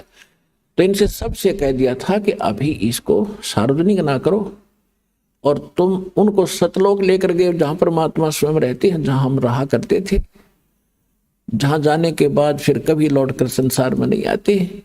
गीता अध्याय नंबर 15 के श्लोक नंबर 1 से लेकर 4 में गीता ज्ञानदाता कहता है कि अर्जुन, उस परमेश्वर की जानकारी मेरे पास बिल्कुल नहीं है, मैं कंप्लीट नहीं बता सकता। और तत्वदर्शी संत की पहचान बताई है कि ऊपर को जड़ और नीचे को तीनों गुण रूपी शाखा वाले संसार रूपी वृक्ष के सभी भागों को जो बता देगा वो तत्वदर्शी संत होगा।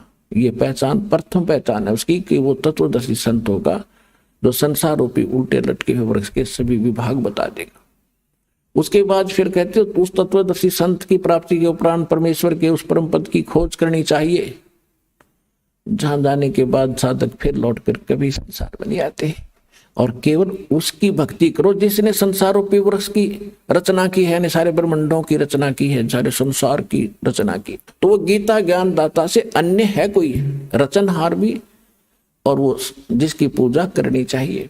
और अपनी सतीथि गीता ज्ञानदाता बताता है दूसरे अध्याय के 12वें श्लोक में, चौथे अध्याय के 5 और 9 श्लोक में और 10वें अध्याय के दूसरे श्लोक में कि अर्जुन, तेरे और मेरे बहुत जन्म हो चुके हैं, तू नहीं जानता मैं जानता।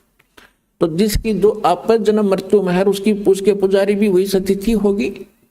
गीता अध्याय नंबर 15 के श्लोक नंबर 16 और 17 में 2 पुरुष बताए, जहां से स्टार्ट किया था सत्संग अब वही फिनिश कर रहे हैं, अंत कर रहे हैं। 16 और 17 में 2 पुरुष बताए थे, सरपुरुष और अक्षर पुरुष। सरपुरुष ये आप है, अक्षर पुरुष एक सात्संग ब्रह्मांड का स्वामी है और सरपुरुष गीता ज्ञानदाता। इसमें लिखा कि इन दोनों पुरुषों के अंतर्गत ये भी नाशवान, इनके अंतर्गत जितने प्राणी हैं वो भी नाशवान। जीवात्मा तक कुत्ते के देखी बिना मरती वो अलग विषय है। इसलिए बता 15वें अध्याय के 17वें श्लोक में कि वो परमात्मा तो कोई और है इनसे हटकर, और वही सबका पालक है। वही वास्तव में परमात्मा कहा जाता है जो सदा सुखी करे, दुख नहीं देता। तो गीता अध्याय नंबर 18 के श्लोक नंबर 62 में भी स्पष्ट किया है कि अर्जुन, तू सर्वभाव से उस परमेश्वर की शरण में जा, उसकी कृपा से तू परम शांति को और सनातन परम धाम को प्राप्त होगा। तो यहां वो सतीथि है बताई है कि गीता अध्याय नंबर 15 के श्लोक नंबर 4 में कि उस परमेश्वर की भक्ति कर तत्वदर्शी संत की प्राप्ति के उपरांत परमेश्वर के उस परम पद की खोज करनी चाहिए, जहां जाने के बाद साधक फिर लौटकर संसार में कभी नहीं आते। तो वो स्थान प्राप्ति के लिए तो वहां इन सभी महापुरुषों को लेकर गए, इन जिनके शुभ नाम दास आप अभी बता रहा था, इन महापुरुषों को सबको ले गए और वहां ले जाकर फिर वापस छोड़ा। फिर इन्होंने जाकर पता किया कि ये बैठा भगवान काशी में धारणक आदरणीय नानक साहिब जी समकालीन थे परमेश्वर कबीर जी के, और उनको सचखंड लेकर गए बेई नदी से और उनको बताया कि ये है आपका स्थान ठीक ठिकाना। और फिर उन्होंने सभी बात जाते हुए कहते भगवान हमें यहीं रख लो। तो परमेश्वर ने कहा कि नहीं, वापस जाओ, मेरे गवाह बनो और भक्ति करके वापस आ सकते हो, जोर जबरदस्ती नहीं कर सकता, मेरा वचन है। तो जब वापस आए तो फिर परमात्मा ने बताया नानक साहिब जी को कि मैं काशी में एक दुल्हा बनकर रहता हूँ, वहां दुल्हे का काम करता हूँ, वहां जाना सतनाम दूंगा। तो नानक साहिब जी तीसरे दिन जब होश में आए, सतलोक से वापस आए, नौकरी त्याग, प्रथम यात्रा, प्रथम उदासी बनारस की काशी की, और वहां जा देखा खड्डी में बैठा कपड़े बुनता हुआ वही परमात्मा सृजनहार सतलोक का मालिक। तब नानक साहब जी ने कहा था, फाई सूरत मुल्क की वेश, ए ठगवाड़ा ठगी देश, खरा सियाणा बोता बार, लोगों धानक रूप रहा करता। आंखों में पानी भर गया और बुरी तरह कहने लगे, देखो रहियो बैठा भगवान, ये ठगवाड़ा, ये अपने आप को छुपाए बैठा है, ये किसी के सामने नहीं आता। ये वहां दुलाए इकट्ठे हो गए, वो नो कही पंजाब का सरदार भी अच्छा है, इसको भगवान बताता नीरू के पुत्र को। किसी ने नहीं मानी। जब परमात्मा ने कहा था, पुण्यात्मा अभी कुछ ना बताओ, यह खाम का व्यर्थ जाएगा आपका ज्ञान, इसको सुनाओ समझाओ, लेकिन इस रहस्य को अभी गुप्त रखो और मैं सतनाम देता हूं, इसका जाप करो। सतनाम आप किसी को नहीं बताना। तो ये थे महापुरुष। नानक साहिब जी ने बैन लगा दिया, स्वयं सतनाम का जाप करते थे 2 अक्षर का। आपको दिखाया था जन्म साखी के अंदर नानक साहिब जी की, भाई बाला के और मर्दाना के जब जा रहे थे समुद्र के ऊपर से, तो वो सारी कथा आपको बता रखी है। तो स्वयं तो वो सतनाम जाप करते थे और अन्य को झटका दे दिया कि कोई इसका जाप नहीं करेगा। क्यों? क्योंकि इस बिचली पीढ़ी तक इसको गुप्त रखना था। नित्य नकली संतों के काल के दूत राधा स्वामी से निकली हुई ब्रांचे, और जितने कुमार स्वामी रासाराम जैसे ये दुनिया ने ठगन लाग रहे, आज इनके पास यही ज्ञान होता है, यही मंत्र होते, तो कैसे भिन्नता बताते आज दास आपको। अब परमात्मा ने कहा था कि पहले इनको जाने दे और बकलन दे, नौवा बाई जो बकेंगे, ज्ञान तो इनके पास है नहीं। और जब मेरा दास जागा इनकी खाल तार देगा, ज्ञान की प्रमाण दिखाओगा सामने, सबको शिक्षित करूंगा अपने बच्चों को। इंस्ट्रूमेंट उस मालिक के दिए हुए हैं जो आज आपके रूबरू सदग्रंथ हो रहे हो, आप भगवान को पहचान रहे हो। धन्य आपके माता पिता जिससे जन्म हुआ। आइए अब हम उन श्रद्धालुओं के अनुभव जानते हैं जो जगत गुरु तत्वदर्शी संत रामपाल जी महाराज जी से दीक्षा प्राप्त कर चुके हैं तथा उनके द्वारा बताए गए भक्ति मार्ग पर चल रहे हैं। सर नमस्कार। नमस्कार सर क्या नाम है आपका? मेरा नाम है धन्नालाल हरवाल। सर कहाँ से आए हैं आप? मैं ग्राम ओखला, तहसील बड़वा, जिला खरगोन, MP से आया हूँ। सर संत रामपाल जी महाराज से नाम दीक्षा कब लिया आपने? 2 जून 2013 को नाम दीक्षा ली संत रामपाल जी महाराज से। सर संत रामपाल जी महाराज से नाम दीक्षा लेने से पहले आप क्या भक्ति करते थे? जी हम पहले देवी देवताओं की पूजा भक्ति करते थे, जो सामाजिक पूजा पाठ होती थी। सर जैसा कि आपने बताया कि पहले आप सभी देवी देवताओं की पूजा करते थे जो हिंदू धर्म में प्रचलित है, तो सर जब आप ये सभी साधनाएं कर ही रहे थे तो फिर आप संत रामपाल जी महाराज के शरण में क्यों गए? जी हम सारे देवी देवताओं की पूजा भक्ति करते आ रहे थे, लेकिन हमको कोई लाभ नहीं मिल रहा था, उससे और ज़्यादा हानि हो रही थी। और मुझे दास को शारीरिक कष्ट इतना हो गया था कि मेरा लीवर काम नहीं कर रहा था, मेरा खाना पीना पच नहीं पा रहा था और दिन पर दिन मेरी हालत बिगड़ती जा रही थी। मेरी स्थिति, शारीरिक स्थिति इतनी बेकार हो गई थी कि ये हाथों की जो नसें ब्लड की ये बिल्कुल नहीं दिख रही थी। आज से दास का 10-12 किलो वज़न कम हो गया था। तो एक रोज़ मैं खटिया पे लेटा टब में बाथरूम करने लग गया था, इतनी हालत मेरी गिर गई थी, कहीं चल फिर नहीं सकता था मैं। तब टीवी के ऊपर सत्संग जब संत रामपाल जी महाराज का चल रहा था तो मैंने देखा, और देखते देखते इस दास को सेट करना था, मालिक को, परमात्मा को शरण में लेना था। तो टीवी पर संत रामपाल जी महाराज का ज्ञान देखा, समझा, और उसके बाद संत रामपाल जी महाराज की शरण में जाने के लिए मैं टीवी के ऊपर ही अरदास लगाई, क्योंकि दास को कहीं 50 किलोमीटर से ज़्यादा सफ़र नहीं कर पा रहा था। कि संत रामपाल जी महाराज को मैंने टीवी के ऊपर ही अरदास लगाई कि मालिक आप मेरे लिए इस दास की पुकार सुन सकते हो, इतना कर सकते हो कि इस दास को आपकी शरण में बुला लो।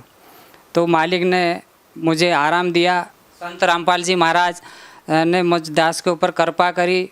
मुझ दास के पास पैसे भी नहीं थे किराए के, जो मेरे बच्चों को स्कूल में छात्रवृत्ति मिली, स्कॉलरशिप, वो पैसे आए मेरी जेब में। तो मैंने मेरी घरवाली को कहा कि मुझे जल्दी से ये पैसे आ गए हैं, 4-5 हज़ार रुपये लेके चलो, टिकट बन जाएगा, इसका आना जाना हो जाएगा।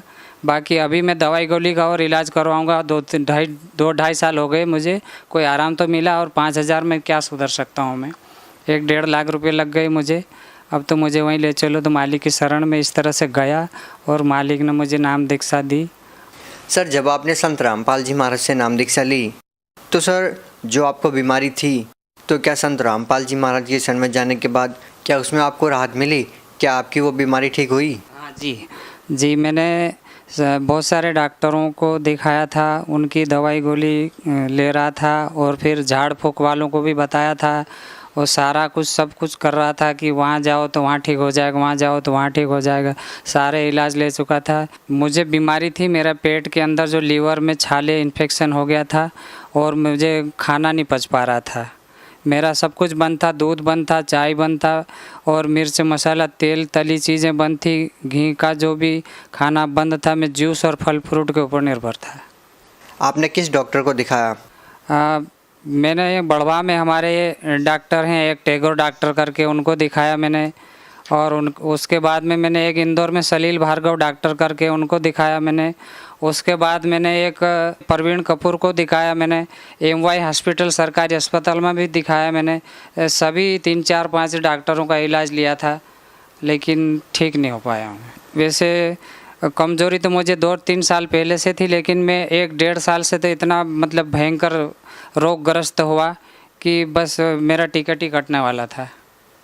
जो संत रामपाल जी महाराज की शरण में जाने के बाद मेरा जीवन दान मिला मुझे। सर और क्या लाभ मिले आपको? और मेरी आर्थिक स्थिति इतनी कमज़ोर थी कि मेरा 1.5 लाख रुपए के करीब कर्जा था, वो मैं कर्जा दे दिया मैंने। और मेरी जो दुकान थी ऑटो पार्ट्स की छोटी सी, वो बंद हो गई थी मेरी। संत रामपाल जी महाराज जी की शरण में जाने के बाद मेरी वापस दुकान चालू हो गई, और वो जो कर्जा था ले रखा मैंने, वो भी कर्जा छूट गया। मैं 1.5 लाख के करीब मेरा कच्चा मकान था, आज पक्का मकान बन गया। जी, संत रामपाल जी महाराज जी की शरण में जाने के बाद मेरे शारीरिक कष्ट दूर हुए, आर्थिक लाभ मिले, और आज सारी बुराइयों से मालिक ने बचाया और बिल्कुल सही लाइन पे लगा दिए। पूरे परिवार सुखी हम। सर पहले कोई आप नशा करते थे? जी हाँ, नशा करते थे हम। जो मतलब हमारा सामाजिक खान पीन, शराब, मांस मछली, सभी इन बुराइयों से ग्रस्त थे हम। तो सर क्या आप अभी भी नशा करते हैं? नहीं, अभी तो संत रामपाल जी महाराज ने इतनी बढ़िया दया कर दी कि सारी बुराइयों को छुड़वा दिया है, और एकदम बढ़िया शाकाहारी, और परमात्मा की, संत रामपाल जी महाराज ने परमात्मा की जो भक्ति दी, ये स्वयं परमात्मा स्वरूप संत रामपाल जी महाराज धरती पे आए हुए हैं। इन्होंने शास्त्रानुसार जो भक्ति दी, उस भक्ति में लगे हैं।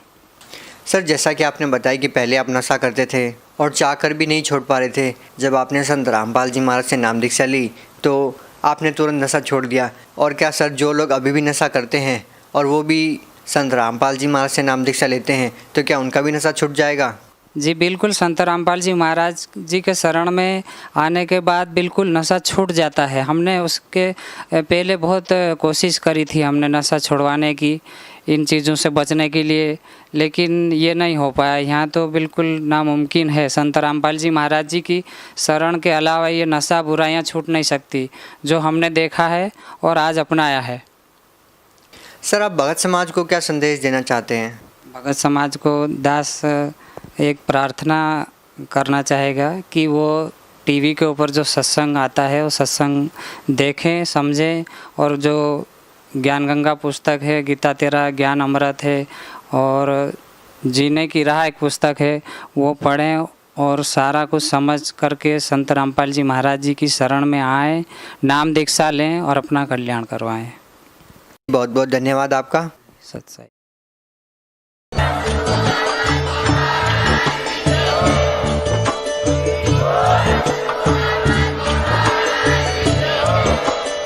आप सुन रहे थे जगत गुरु तत्वदर्शी संत रामपाल जी महाराज जी के मंगल प्रवचन। अधिक जानकारी के लिए विजिट कीजिए हमारी वेबसाइट www.jagatguru